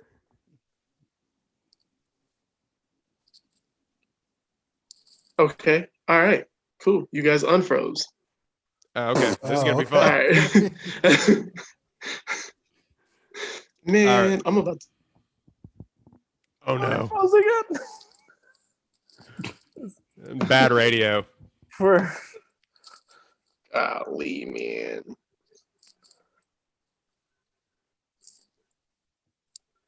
This is great radio. people are all about this. All right. So cool. I'm stable again. I don't know what's going on, but hi, guys. I'm back. And I just want to say that conservative voices are being censored. what a great is that why you got banned on Twitter? You had those conservative takes? Man, I got banned on Twitter because I decided to cuss out a certain basketball program that Florida was playing because we were winning and we don't normally beat them. So I was excited. And then Twitter was like, hey, you can't say that. So we're going to have to get you out of here for 7 days. And then you can come back next Tuesday. So life. At Rascal Burner on Twitter. Okay, man, let's start. We got 20 minutes to get it in. All right, let's go. What's the take? So my hot take is the humanization of villains in the modern era of superhero films has completely ruined the villain. Oh. Okay. Okay. Explain. Oh. Damn, he came in with science. We were about to play like kickball out here, and he brought a whiteboard. He's like, no, we got a discussion, boys. We got to explain why kickball works. No, let's do So this. Let's do this. So whenever I say humanization, I mean like trying to make it to where we can relate to them in their plot to essentially Okay. take over the world. I don't want to relate to the villain. I want to hate the villain because the villain is a bad guy. I don't want to be like, hey, Thanos has a good point. Or or the Joker, while he is nuts in all his glory, he still had a plan to take down the mob. I don't want my villain to be some sort of hero, if that makes sense. But isn't that the fact why all of those movies have worked so well? Is that everybody was like, maybe. Yeah, but I mean, come on, now they're villains. Whatever happened to the villain just being an asshole? Like in Batman Returns, the Penguin just wanted to kidnap children It's and true. eat them. So I don't understand. And then let's say we throw in Thanos from the comic books, right? Like we said, me and Jake said both. He wanted to have sex with death personified. Just Why trying to don't we clap some just get cheeks. that? Like why don't we just get that? Why do we have to relate to the villain? Like it's cool, don't get me wrong, but at the end of the day, it's essentially ruined the movie villain. Interesting. I see where you're coming from, but I Yeah. kind of like it. Also, like, do we really relate to Thanos? Like, does he really have a good point, or do we just hate people? Like, is it? Or do we just hate people? As a point, Man. half of us don't need to be here. I'm kind of including myself in this. I mean, yeah, I know. Like, if I got snapped, that's. I mean, like, it's probably for the greater good. It's like a net positive. Yeah, like it's if I consume enough resources for like 30 people. If we got rid of me, that's okay. Oh man, no, I like this take. I'm not ready to make the jump that it's ruining everything, but I do agree. Like, there are a lot of recent superhero movies that have come out where it's like, I don't need to feel for the villain. I don't need to know his backstory. All I need to know is that he is going to ruin something that I absolutely care about, which is mostly the human race. And I need to stop him. And that's all I need. That's all I need to buy in. It's a superhero movie. I know what's going to happen. There's never been a superhero movie that I've ever watched. And I'm like, this is a different ending. I didn't expect that. I mean, I guess Infinity War, but even then, I knew. That wasn't really like the end. It's like, yeah, that was the only one that was a little different. So, yeah, to go to a superhero movie for me to be like, I need to know what the motivation here. I need to know what the background. I need to know what your life was like on Titan. Like, I don't need that. I've already bought into the premise. I know you're gonna get your ass kicked one way or another. I know somewhere in the middle you're gonna kick the hero's ass, and they're gonna need to find a different way, a different methodology to make some sort of hero's journey to figure out how to beat you, and then they're gonna do it. I'm gonna buy this take. I will be a part of this. Well, that's mostly why the Joker though worked in Batman. Well, honestly, because it's like, you know, a trend-setting and all-time performance, but also it's like he didn't have any backstory with the guy. I mean, other than he just, you know, the whole some people just want to watch the world burn. That's kind of his pathos or what have you, where it's just like maybe he's just a psychopath, and that's why it kind of worked. Now, did he have like a goal in mind of what he wanted to do? Yeah. Should they're just yeah. And but even his like motivation, his end goal was still vague enough past I just want to make everybody realize Batman is not a hero. Yeah, I just want to like destroy everybody's heroes and make them know that the world sucks. And no. Oh, even it's like video went out. Live TV. It ruined the movie for me. Oh, we just missed an entire take. Oh, yeah, back up. It ruined what movie for you? Wonder Woman, 1984. Oh yeah, that movie fucking sucks. Yeah, like I'm not gonna lie. I personally enjoyed it up. Oh god. Oh, hopefully he's recording his own audio and I can kind of piece all this together.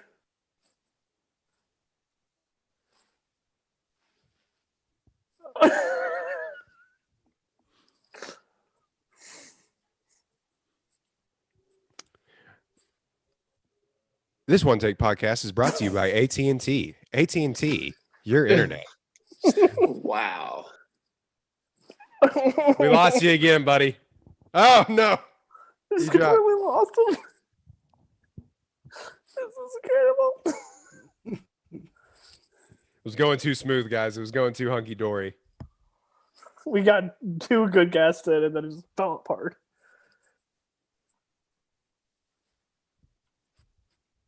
I don't even know. Anyway, fuck Wonder Woman 1984. That's what I'm saying, man. that was the take, ultimately. Let's just watch over what Rascal was really getting out and just shit on Wonder Woman more. I actually did not know that like people were out there being like, actually, the Joker got rid of the mob, so he's kind of a good guy. I did not realize that was a normal take people had. I had never heard that. Oh. I mean, I can see what they got there, but there's a lot of hop, skids, and jumps that you had to get there.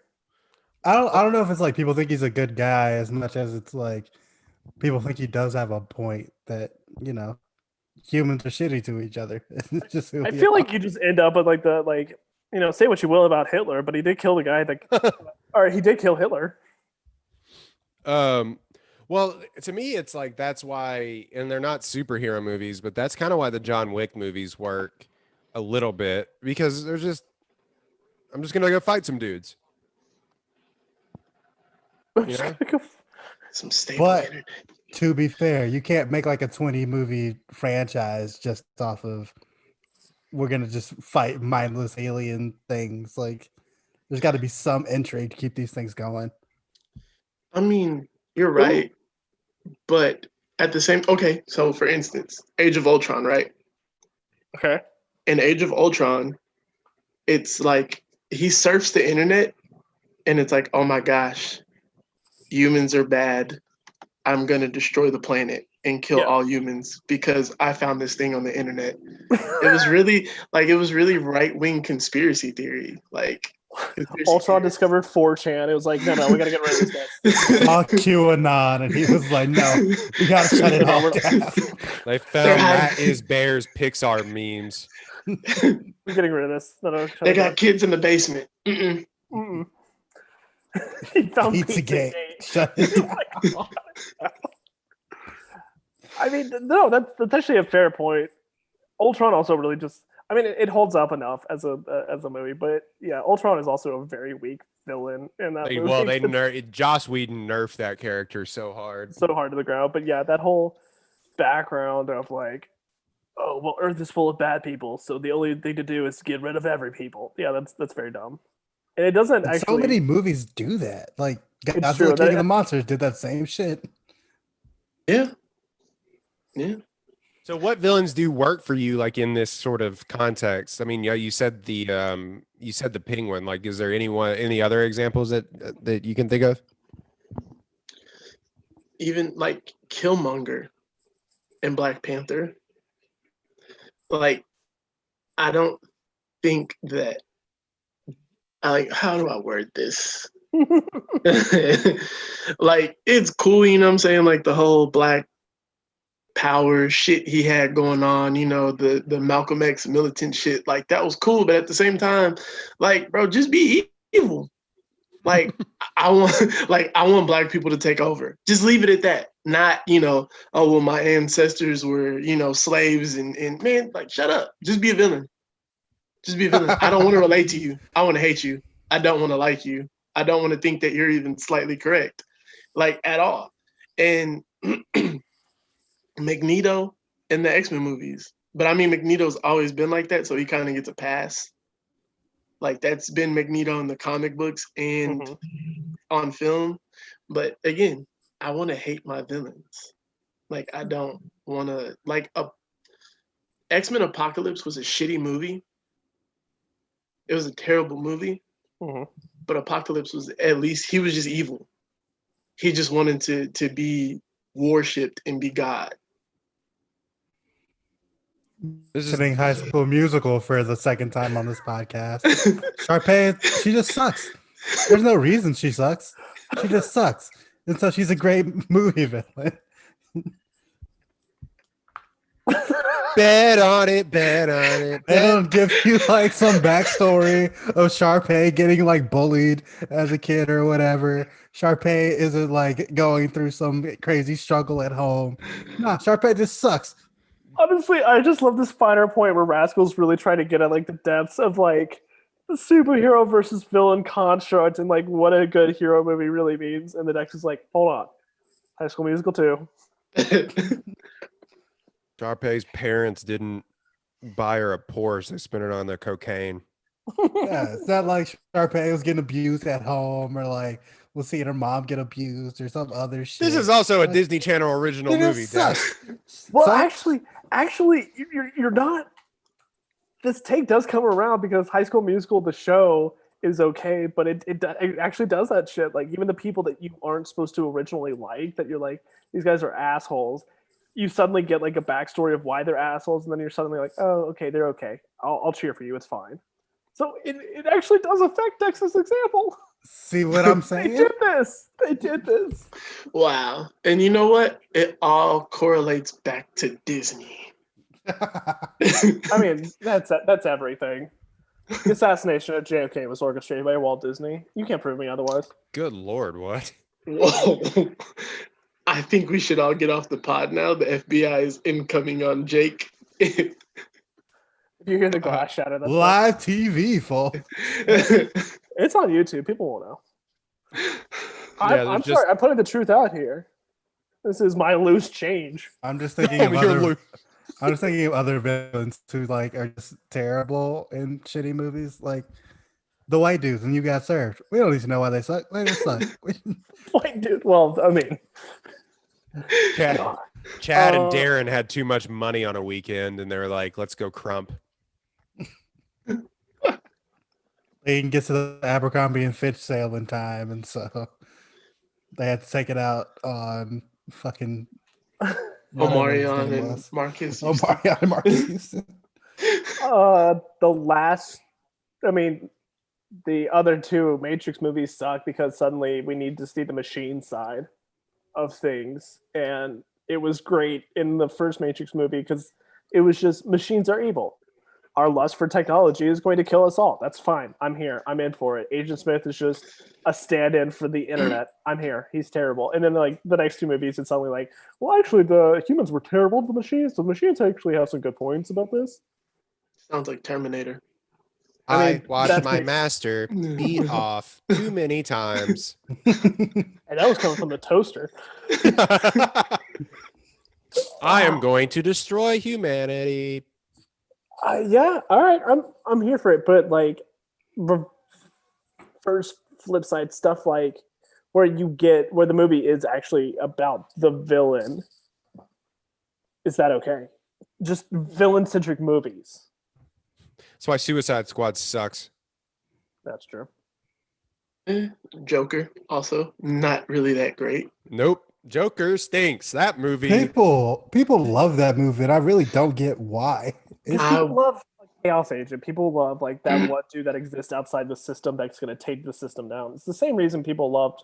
I mean, not to bring it back, but like it's the same as like the fucking Matrix. It's like suddenly a dude is outside the norm and can see the forest for the trees, so he's going to take it down. Like, okay, No, Murray. I fucking hate that movie. I'm trying to think of what else. What's another villain that fucking Doctor Doom Expand. and the Fantastic Four movies. He's just a jealous asshole. Like that's literally all it is. And that kind of ruins the villain because he's like this all-powerful badass, and he gets basically crunched down to, oh, you left me for Richard Reed. I must destroy you all. So what backstories do work though? Like, I mean, you got to have a little bit of like, why is this villain interesting other than he's just a world eater? I guess, I mean, can I drop one that I think Dormammu, I guess, from like Doctor Strange makes sense, but I don't know. I mean, like, take Lex Luthor, for instance. If he is portrayed correctly, he's just this media mogul that he's a world eater, but he's a likable world eater because he's just this swagged out asshole that just wants to take over and just run everything. He's Elon Musk. Like I've said before, man, Jeff Bezos is nothing but Lex Luthor in real life. Quite literally, down to the bald head. Yeah, we're not far off. In the last Spider-Man movie, Jake Gyllenhaal doesn't really have any backstory or motivation. He does. He got clowned on. Yeah, I hate Tony Stark. Like every other villain in the MCU. I got clowned on at Stark Expo, so now I need to take down the Empire. Tony Stark, man. Always Tony Stark. That's why he's dead. Which wasn't it like figured out in those two scenes in those movies that like, because the original movie is Iron Man 3 is where the expo takes place. Sure. No, it's Iron Man 2. Okay, so in Iron Man 2, like the scene as it plays out in Spider-Man Far From Home are like completely different, which if it was intentional, hats off, because everything Marvel does is intentional, so it probably has to be, in the sense that this was probably all done in Jake Gyllenhaal's head, so claps to that. I'm going to tell you, Rascal, I don't agree with this take. We've been agreeing or disagreeing with takes on. I like a reason to have. I like complicated villains.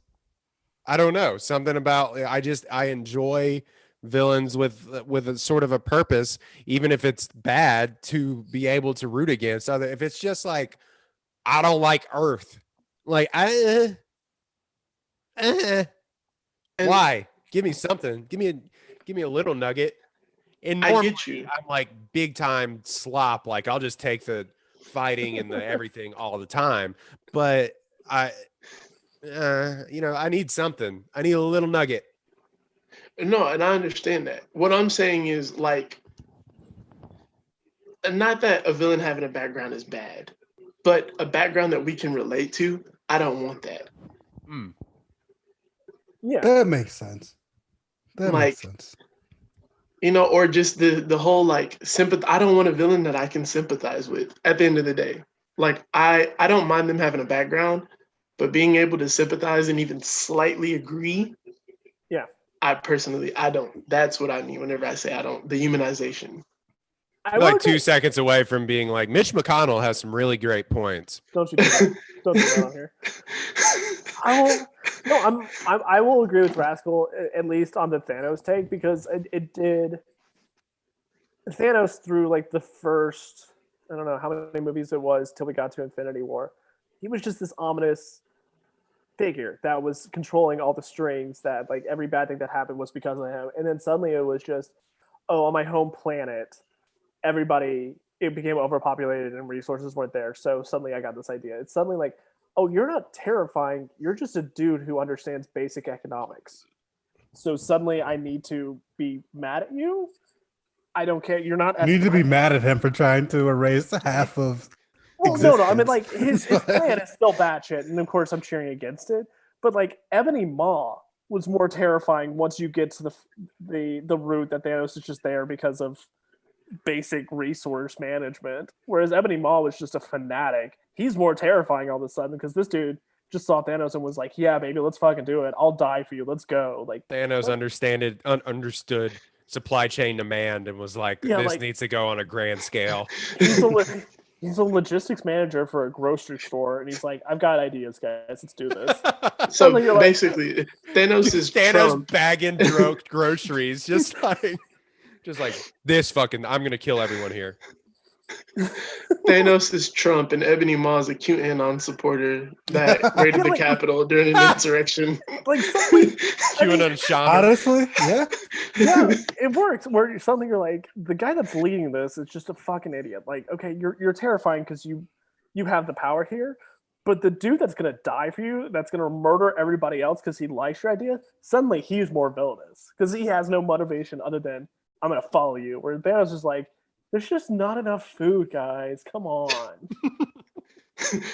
So we must I'll slaughter say- them all. Not all of them. I'll but say half. I halfway agree with you, Rascal. I don't think we need to do that for every movie Absolutely not. villain, but Absolutely I think you can't really carry franchises without some kind of like motivating or relatable thing for villains to do, because like I don't know, it'll get really old just watching the same superheroes fight the same villains for no reason. Just kind of like, here he is again. Let's fight. We doing this? All right. How many times am I gonna have to teach you this lesson, old man?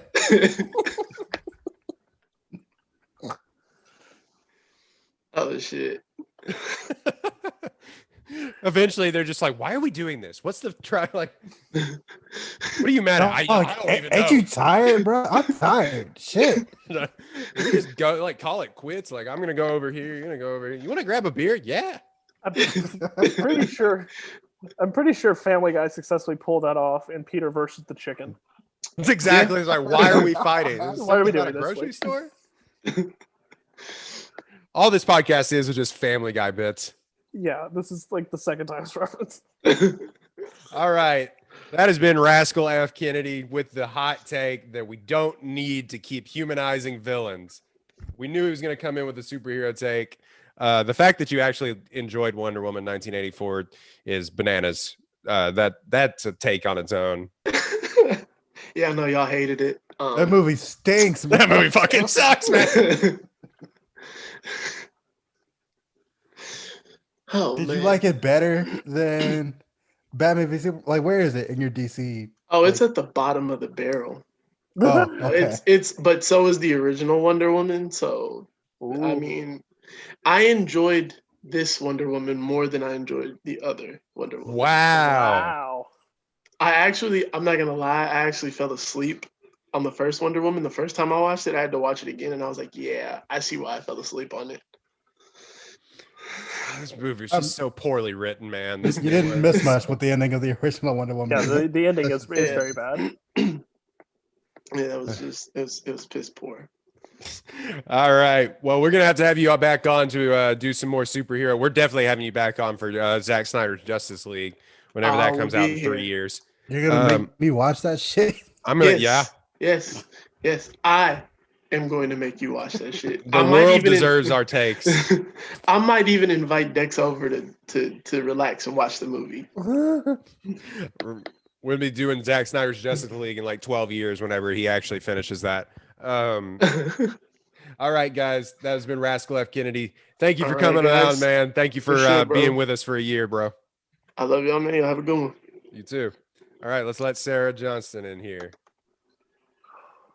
All right. We got guests on time. We're back rolling, guys. I hope he recorded. I just Probably not.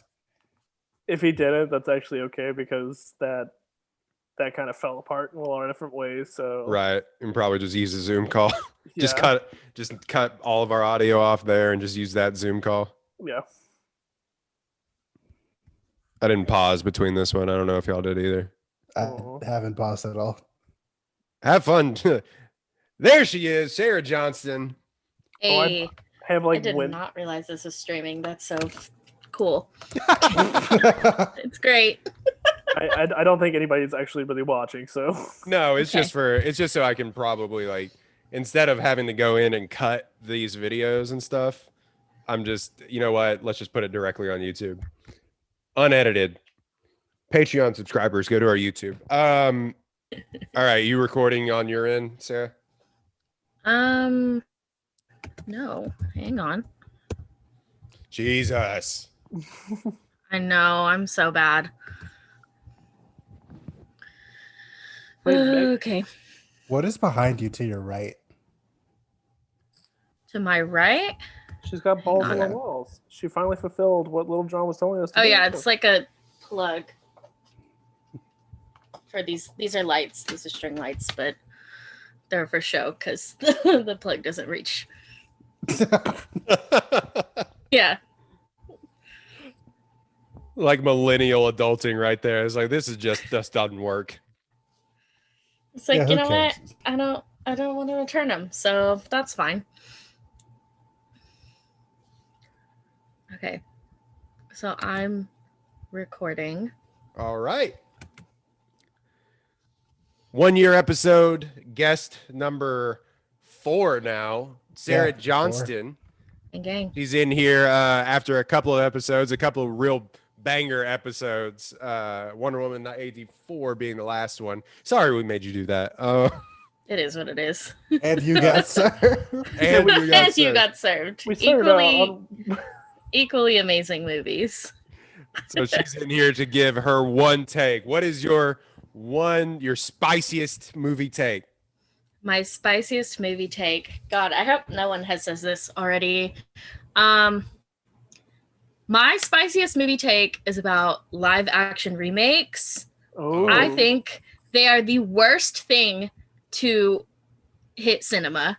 I think that at best they're boring, and at worst they're just like awful, a waste of everybody's time, including everyone involved in the project. damn. So this mean, is just a absolutely. shot at Disney, right? Yeah, for the most part.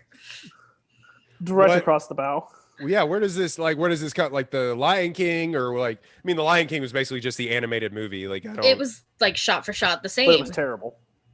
but bad.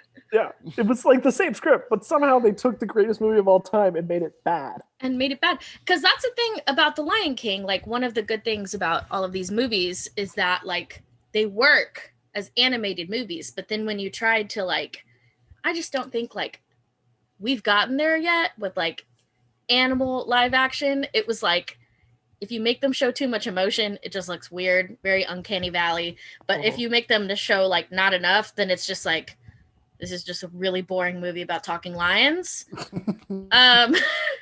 And And then like the fact that they did it so similarly to like the original movie, like shot for shot, I was like, you're not even adding to the movie, you're just taking away like the best parts of the movie.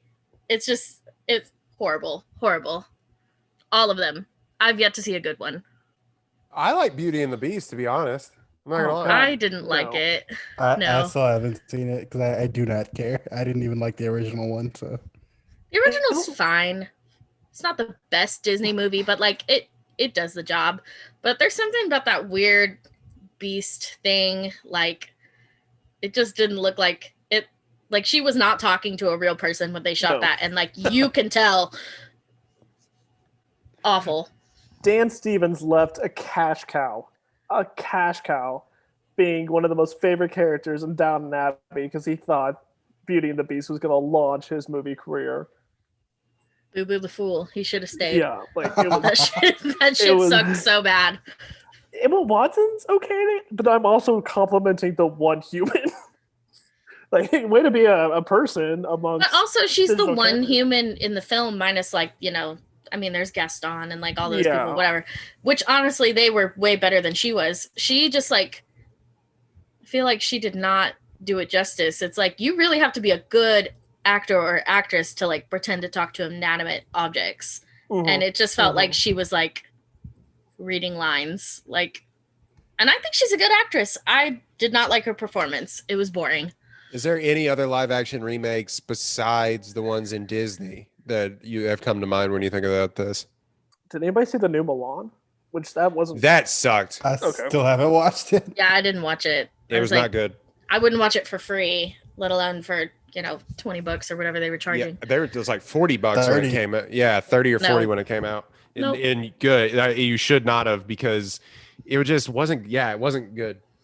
And that's the thing with that one too. Like they took the musical aspect out of it, and it's like, okay, on one hand, I applaud them for changing the movie. At least that's something that other people haven't done. Yeah. But you took the best part of the movie out of the movie. Like you just made it worse. Nope. It was a huge misstep not like taking a lot of and it was well acted, and they did a good job, and I like kind of like how it looked and where they tried to go with it. It just didn't work. It just was not something about it where it was just like, this didn't work. Yeah. I don't know, guys. I like the new Aladdin movie. It's not better than the original. It didn't need to be made, but I had a good time. What can I say? I am who I am. I didn't see that one. It seemed very like mid to me, and I was like, like I don't really feel like I need to watch this. I did see a few clips though, and I was like, again, like just feels like you sucked the life out of it. Like it's just like there's so much going on, and like I don't care. Where this will start getting bad is when they start doing the Pixar movies in live action, like Toy Story is live action. Oh God! All right. Just no. The Glenn Close 101 Dalmatians. I'm intrigued. That holds. I mean, it came out in '96, so. I have not. Aren't they remaking that, or am I making that up? They're making a Cruella movie. A Cruella movie. Okay, I was fine with the Glenn Close one.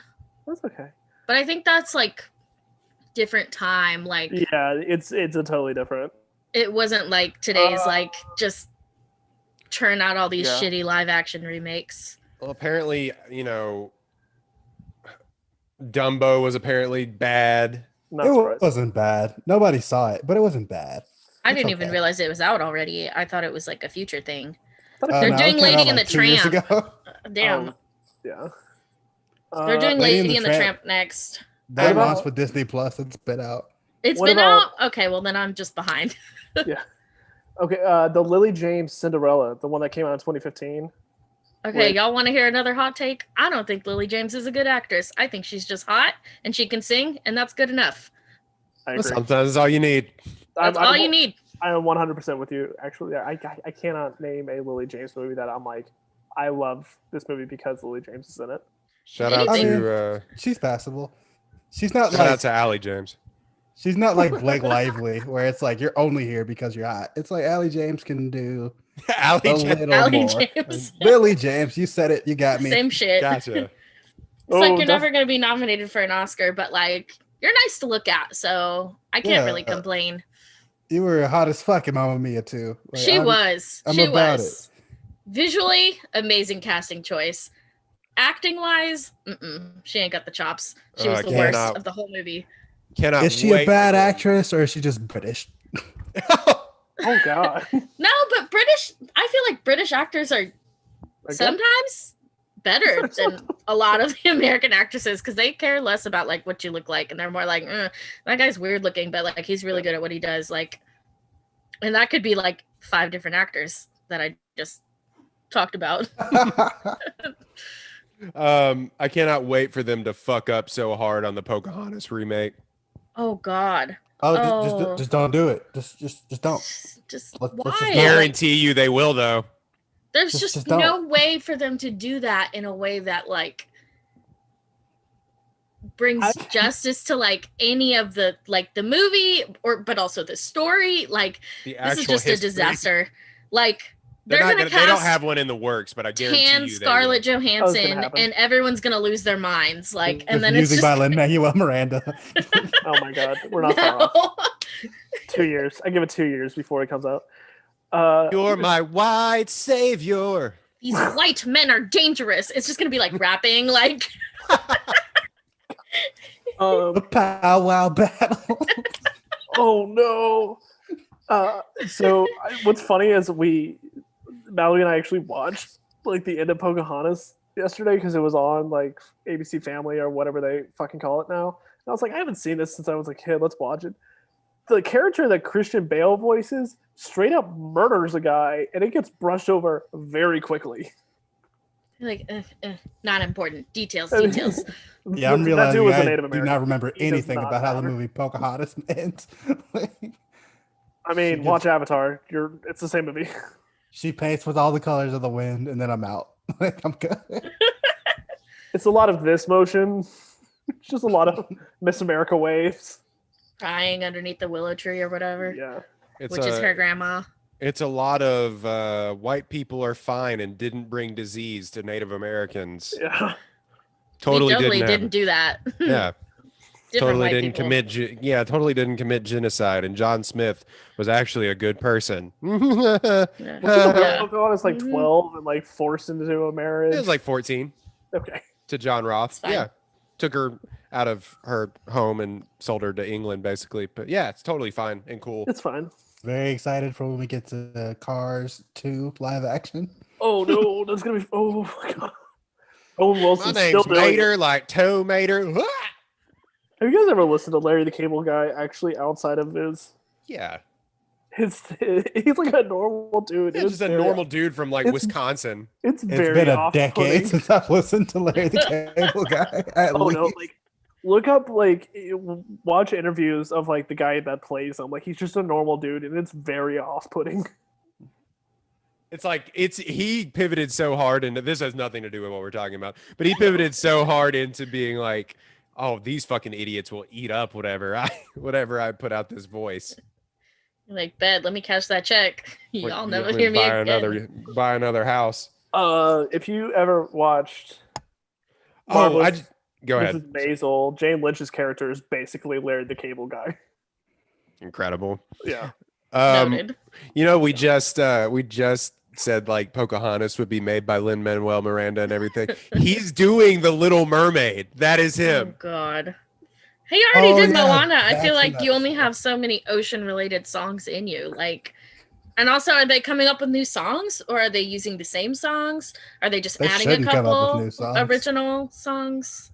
Davy Diggs What as Sebastian. I would hope they would add like just 1 or 2 original songs and then just keep all the old ones. Cause like Give a song to Eric, maybe. I want to hear Hallie sing. I'm all in the- love with you because you don't talk. Yeah, that's a great message to send. I mean, they okay. I will say this. This has David Diggs, Jacob Tremblay, Wait. Javier Bardem. Is Tommy Dix really in it? Because I just made up that. No, Tommy- he is. He's No, Sebastian. he is. He's Sebastian. Wait, you didn't know that? You just said that? What a call. What a, just a 3-pointer from You're like, Jeff. you know who I would put in this movie?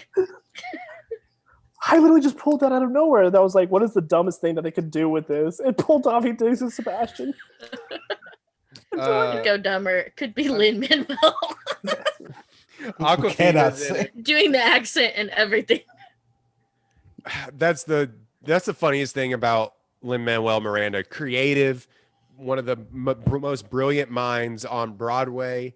Everything else, the show Hamilton is so much better when they have somebody that can actually sing Oh, yeah. as Alexander Hamilton. Is Anthony Ramos going to play Flounder? Can I just like keep throwing out names? No, Jacob Tremblay is Wow, that's playing fine. Flounder. But you know, I will give you 30 guesses as to who's playing Ursula. You'll never get it. I 30 guesses. 30. You get starting now. have a feeling it's going to be a white woman, even though Ursula is clearly black. Ursula was played by a white woman or a white man, I think, in the original movie. What? Really? The Man, more you know. Great radio. Yeah.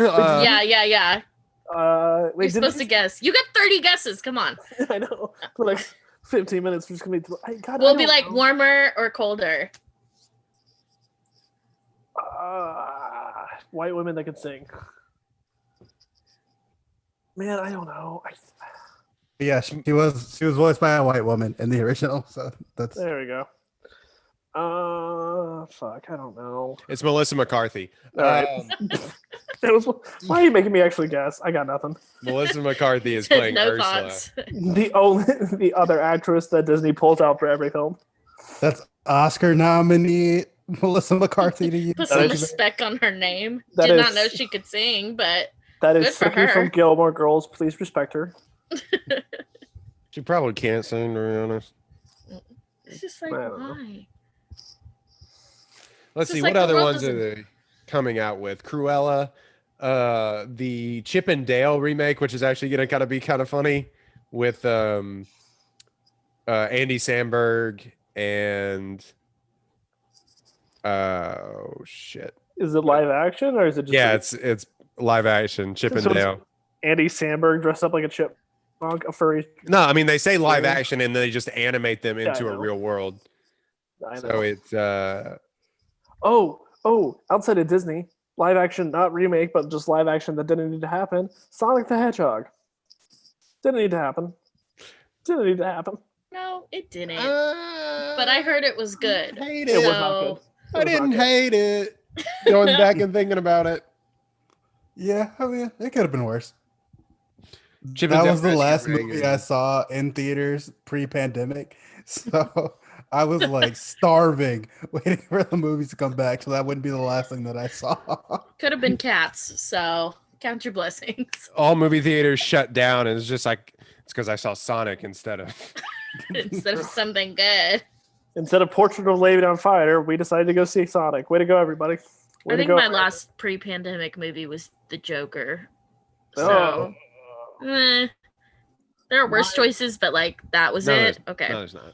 Speaking of a girl we roasted earlier in this episode, ours was Emma with Anna Taylor-Joy. Chip and Dale Rescue Rangers stars Andy Samberg and John Mulaney. Sorry. Interesting. Hope he's sober. I don't know. Hope you got the I help don't you. know about it. They're making yet another Peter Pan. Oh, good. We That's still all haven't good. seen that We don't story need done that. to death. They're They just remaking put out a Lilo movie and about Stitch. Wendy. Absolutely not. They can't do that to Lilo and Stitch. Just Oh, picture but they a will. live action Stitch. It doesn't work. That's it gonna doesn't be work. terrifying. That's the shit of nightmares. Like, I don't want to see that. Speaking of terrifying, Lilo and Hunchback of Stitch Notre Dame. overrated. They're also supposedly doing a live action Hunchback of Notre Dame, that's what I mean. which horrible idea. Can you No. imagine? Can you imagine this dude in live action? Sanctuary. Okay, buddy. They're just gonna put Gary Busey in a fat suit.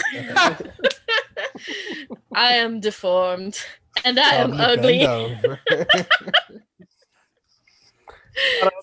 Shout out to Reddit, who every 9/11, the top host is always Gary Busey was a fighter during 9/11. Excuse me, what? Was I think you not mean know that. I think you mean Steve Buscemi. I thought Steve it was not Buscemi. Yeah, Sorry. You imagine We're Gary Busey like trying to fight fires. Why would you say that? Gary Busey's like, come over here, guys. We got to take you out of this fire. No, thank you. I'm gonna go that way. Oh my god. I'm gonna go back into the burning. I'm gonna go back in. Thank you very much. 9/11 is happening. You're just like, holy shit, that's Gary Busey. Like, did I die? Is this hell? A lot of fire. Gary Busey. Robin Hood is getting a remade. I hope it's the one with the foxes. They just do that instead of actually making a real Robin Hood. We should also retire the Robin Hood story. Robin Hood, Absolutely. Peter Pan. We don't need those anymore. We're done. We get it. Get rid of Men in Green. We don't need it. No more tights. Tights. It's over. The pre-segregation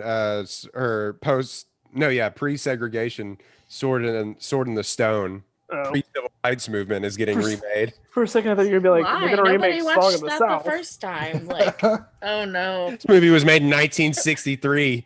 Like, my dad didn't even watch that when he was a kid. Oh. Live action Hercules is expected to be released Again? again. Did they do it? The Rock made Ton of one. Hercules movies, yeah. Yeah. He's just like the strong dude in every movie. Like, is that really Hercules though, or is that just The Rock? Like, Good point. I mean, yeah. Bambi will be remade, so you get to watch his mom die in live action. great, because Great. that's Gonna what be the that needed. California More Forest blood. Fires from California forest fire. Too soon. Jesus. Disney is also working on a live action version of the first animated classic, Snow White and the 7 Dudes That Live with Her. Did they Listen, already that do movie has also been remade like way too many times. Okay, you got that shitty Lily Collins Mirror Mirror. You got Snow White and the Huntsman. There's 2 of them. You got there's the other one. There's another one. Then you have like the Amanda Bynes movie that's like a Snow White, like Cinderella story, whatever. Like, we're done. We're done. We don't need it. Well, and then we, not Snow White, but we get the whole Maleficent spin-offs. Yeah.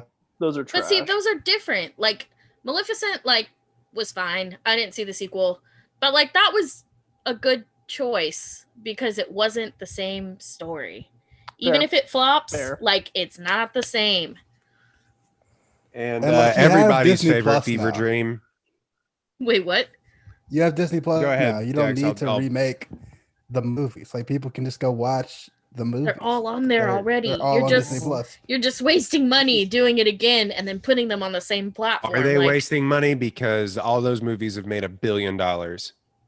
Okay, well, people are fucking No, stupid. But I feel like you zoomed in on your. I mean, that was pre-pandemic. that was pre-pan. The was Lion we were King just made getting $1 out of the billion. house. It was the Obama years. We were all feeling real good about ourselves. Disney is reportedly in talks to remake Roald Dahl's James and the Giant Peach into live action. The one thing that everyone said they wanted to see for Absolutely. sure. No. yeah, absolutely. No. It's just like why? Oh. I'm just trying to imagine like some of that movie in live action. Terrifying. That's terrifying. I don't need a spider to talk to me. I don't. I don't. I'm good. I'm good. Hey, Mom, I was living in a peach. All right, we got to go get you tested. Get in the car. Get in the car. All right. What are Put on some this white jacket. What are some animated movies that you would like to see remade, if any? If you had to pick one. Hmm. Okay, I don't actually want to see Shrek. this. No, fuck you. No, Yeah. No. shut up. No, That movie's 20 years old now, so Oh, ow! that hurts. Fuck off. Ouch! It hurts. Some party. What? The years stop coming and they don't stop, Don't stop coming. They don't stop coming. They don't stop. My stupid brain immediately said "Brave Little Toaster," and I was like, "No, I absolutely No. do not want to see that." Those things Uh-uh. are fucking terrifying. Could you imagine the live action vacuum cleaner? There's all like Alexa smart devices. It's just like your regular Hamilton Beach toaster, but they put googly eyes on it. You're like, it's fine. We're done here. Brave Little Toaster takes an adventure to the bathtub. Do you know there's a Brave Oh. Little Toaster sequel where he goes to Mars? Yes, I do. I know feel like that. I've seen that. Yeah. That's my favorite. Like when I was drunk at a party in college, like that's the little tidbit of knowledge I would drop. Be like, hey guys, guess what? Your childhood is Slay, ruined. you're great at parties. This No, I'm not. Oh, okay. this fucking guy's dropping Brave Little Toaster. Is he stoned? Is he high? Is What he is happening? serious? Does he even know anybody here? Did he just show up? What? He's What Brave are you Little talking Toaster went to about? Mars one time. Who the fuck let you in? is he? He's wearing a Brave Little Toaster T-shirt. This- Really committed to the bit here. Did he base his entire personality off this one tidbit? Okay, actually, true answer. They can pull it off. I think it can be done. Iron Giant live action. Yes. Yeah, I could see that. It can be done. I think it can be done. I'd watch it. Or, I'll or- watch I mean, anything at this point, but they just announced Mecha Godzilla, so it's happening. I I'm would really mad at them watch. for not like hiding that better. Like they gave that all away in the trailer immediately. It's the first 10 seconds. Let's see. I would watch a live action. I mean, they're making it, but I would watch a live action Into the Spider-Verse. I mean, the charm of that movie is kind of what they did with the animation, but I would watch an actual version of that movie. Yeah, So, I would. Yeah. Would you keep like the same cast? I would actually, yeah. Yeah, I think it would hold up. They're like 2 seconds away from making a live action Monsters Inc. I feel it. Oh God. It's gonna happen. While we still have Billy Crystal's voice, it's gonna happen. Live action Grave of the Fireflies. God no. I mean, that's basically been done. God no, though. Let's watch two children starve to death and hallucinate. I was gonna say live action Incredibles, but that's basically just X-Men. So It's like Sure. they're already. I don't know. Guys, Ghost in the Shell. We got to get ScarJo some work again. But Oh absolutely. not. yeah, because that's what the world needs. Asian representation. Hire ScarJo for more acting. I want to watch the B movie in live action. Oh God. Only if they have sex. You like jazz? I forget the whole plot of that movie is that she wants to fuck a bee. We It's need like- a sequel. It has Oh. to happen for their B marriage. Not just any bee, but a bee with Ben Stiller as the voice. No, Jerry Or no, no, no. Seinfeld. No, yeah, Jerry Seinfeld. Like that's your no. I just absolutely Jerry not. Seinfeld as a bee in sneakers just got her. Mr. Steele, your What's your with girl. all this buzzing? What's the deal with flying? They made Why cars. does my buzzer come out whenever I try to sting somebody? It's crazy. It's just coffee and cars with comedians. He's just driving around drinking coffee as a bee. I love how he's like, I won't do anything post Seinfeld, and then he's just like, fine, I'll make this fucking Except? bee movie. Yeah. I get to be a bee. If it's a woman, I'm with it. Let's go. Oh my god, they're like 2 seconds away from making a Frozen live action too. I As they guarantee should. that. We deserve. We all deserve. Honestly, I mean, there's a musical, so like the next step is a live action movie. I don't know that I'd watch it. It's kind of the same old. I'd watch it if it had the musical songs. They put Elsa in Once Upon a Time, that fucking god awful show. So they might as well give her a live action movie now. I'm saying. Wait, so where does Who Framed Roger Rabbit fall in this? Oh God. I mean, it is live action. There are live people. Like, I Same don't thing with Space Jam. know. They're just remixing Space Jam. Right. yo, I just read an article where people think LeBron has that thing where he can remember everything that happened on every single day of his life. That's What? crazy. Yeah, I don't want to be burdened with that. I forgot what Me it's either. called. Yeah. Do you know how many Ew. times I embarrass myself every day? Oh yeah, no. I still lose sleep off of like one stupid thing I said when I was 16. Like Remember that time you had a I go to like third grade. Remember when you very confidently said the wrong answer in front of the whole class? You don't talk to any of those people anymore, but like they probably remember. They remember how big of a fucking idiot you were that one day? Like, look at this They fucking stay dumbass. they stay up at night thinking about your mistake. They do. Just like me. They're just like me. Jake, remember that episode of your podcast where you mixed up Gary Busey and Steve Buscemi? That's gonna live with me until I'm at least 60 years old. I mean, that's better than Lily James and Allie James. God, hey, I went with gave- Ben Stiller and Jerry Seinfeld. So I think we're all just fucked Well, up today. I will say we probably gave that one-time porn actress the biggest career boost of her life. Shout out to you, Allie James. Hope you're still doing strong.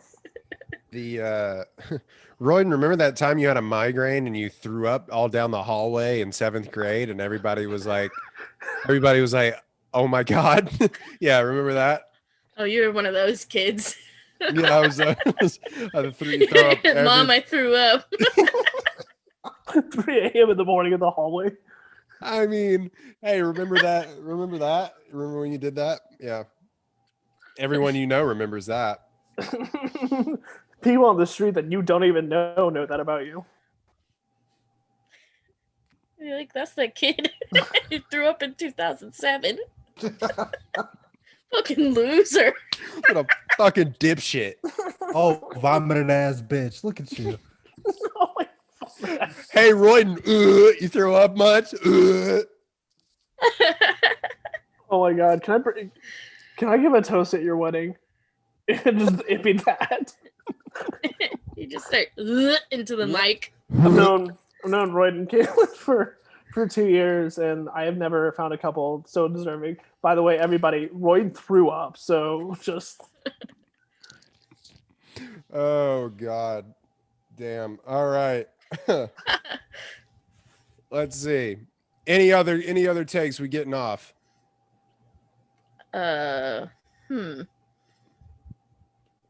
I told you that I hate Lily James, so Oh, okay. that No, was my Yeah, fuck off. my other crazy hot take. Dex would like to kick you off this podcast now. Listen, I know how you feel about her. It's okay. I get it. She's super hot, but that's it. I mean, That's yeah, all she who cares? has. Rebecca fucking stinks. Oh, What was everybody else's hot takes? I want to know. Just as a quick recap. ooh, totally. Uh, Derek said that movie theaters should stop existing. We had our good friend Jack Ryan come on and say that the Godfather trilogy is the best trilogy of all time, including the third one, which is just inaccurate. Sorry, Jack. And then just recently, before you came on, Rascal F. Kennedy said that we should stop humanizing villains in movies. I Yeah, disagree. humanizing villains is ruining movie villains. Interesting take. Wrong, but interesting. I'm still trying to Land Before Time, the Hmm. live action movie where we see Littlefoot's mom die. Oh God. I'm gonna say Didn't they? no.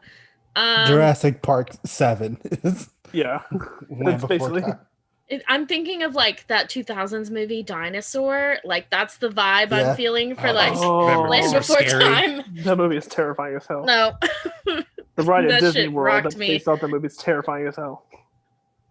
The saddest thing of all time is in is in the latest Jurassic World movie where they're leaving and then just like the Brontosaurus is melting in when the volcano erupts and you see it go. Yeah, the one good scene in that movie. Let's see. Yeah, so that is. You think that no more live action remakes at all? I can't think of a movie that I think is worthy of a live action remake. So like if there is one Fantastic that's Planet. totally worth it, then sure. Maybe Treasure Planet. Just because that would be cool as shit. But like all of this bullshit of like the Jungle Book and like all that, like that, we don't need that shit. We don't need it. What are you talking? We already have Muppet Treasure Island. What more do you want? Oh, you're right. You're right. How are you going to It's improve? been done. Listen, perfection? they've made so many Spider-Man movies. They can make another Treasure Island. Yeah, and try to replace Tim Curry. I dare you. I double dog dare you. I'm going. Oh, Wreck-It Ralph live action. Let's go. I don't Ready know, Player One. because it's like all video games. No, so fuck it's that like movie. Literally everything- Ready Player One. Ratatouille live rats. Brave Oh, would probably be better as a live action movie than it was as an animated movie. Oh yeah, we're like 3 years away from a live action Rapunzel or Tangled. I'm just thinking about our live action Ratatouille, like rats, like humanoid Everywhere. rats cooking food. Huh. The same, You know, the you're, same like, technology eating from Cats. popcorn like not the cat. Oh my god, the cats. Imagine I'm like- it being in like one of those 4D theaters. Oh no. Feel rats running around you. Like Smell the whiskers food. touching you, like your feet. Okay, funny story, real quick. And they still probably have it at Disney World in Florida. They had the 4D Bugs Life. Mhm. It's not even a ride; it's like a theater experience. It's And tough to be a bug. it's tough to be a bug. And they, 3D glasses, everything else, and they would spray you in the face with like, oh, it's a stink bug, and then they would spray you in the face with some like foul ass liquid, and then they would just like. But when I was like 5 or 6, they did something that scared the they're like, oh, here come the cockroaches, and they go like, they vibrate your seat and make this like noise under you. I Oh, no. cried and ran out of the theater. I My saw parents were like Honey, I "What?" Shrunk the Kids or whatever, and one of those, and they had like there was a mouse came on the screen or something, and so they made it feel like mice were running across your feet. Oh Like, no. when you- Oh no. Yeah, I'm out that bitch. had me fucked up. I watched a SpongeBob. It wasn't the SpongeBob movie, but it was like a SpongeBob experience like that. And all they did was like blow bubbles and then splash you, like douse you in water. Like I left and I was like, oh my God. Can you imagine? Just like, hope you don't have a cell phone, idiot.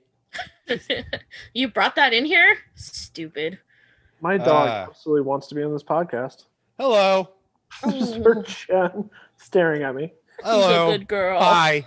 Baby, I can't help you. I don't know what you want. I'm I'm supposed to be in this, right? Hot take. More talking dog movies. Absolutely. All live action, all dogs go to heaven. Bring it on. Let's go. Oh my God. Oh, Jesus. All right, Sarah. Thank you so much for your time. We Anytime. appreciate you dropping by. What a performance.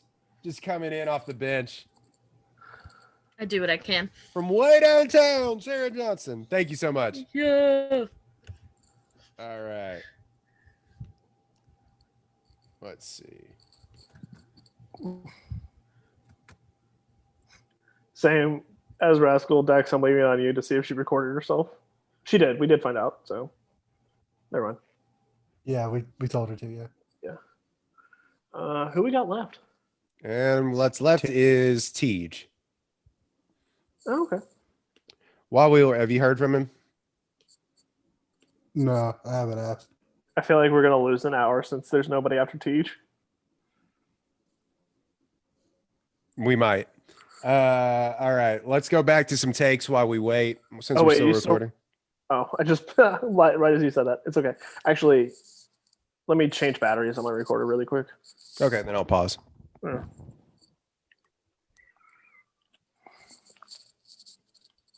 Live action Soul.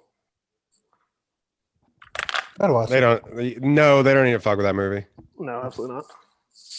I mean, they absolutely will. I mean, if they did Lion King, then nothing is sacred. Absolutely not. But I would try to bring up I wanted to do the research, but also maybe I don't know what you want. Actually, while we're waiting for Tej and we're doing this, I'm gonna take my dog outside because I think that's what she really wants. It'll take like 5 minutes. Well, then I'm Do gonna you need to go pause the potty? Zoom record. And I'm gonna stop the live stream. Okay, I actually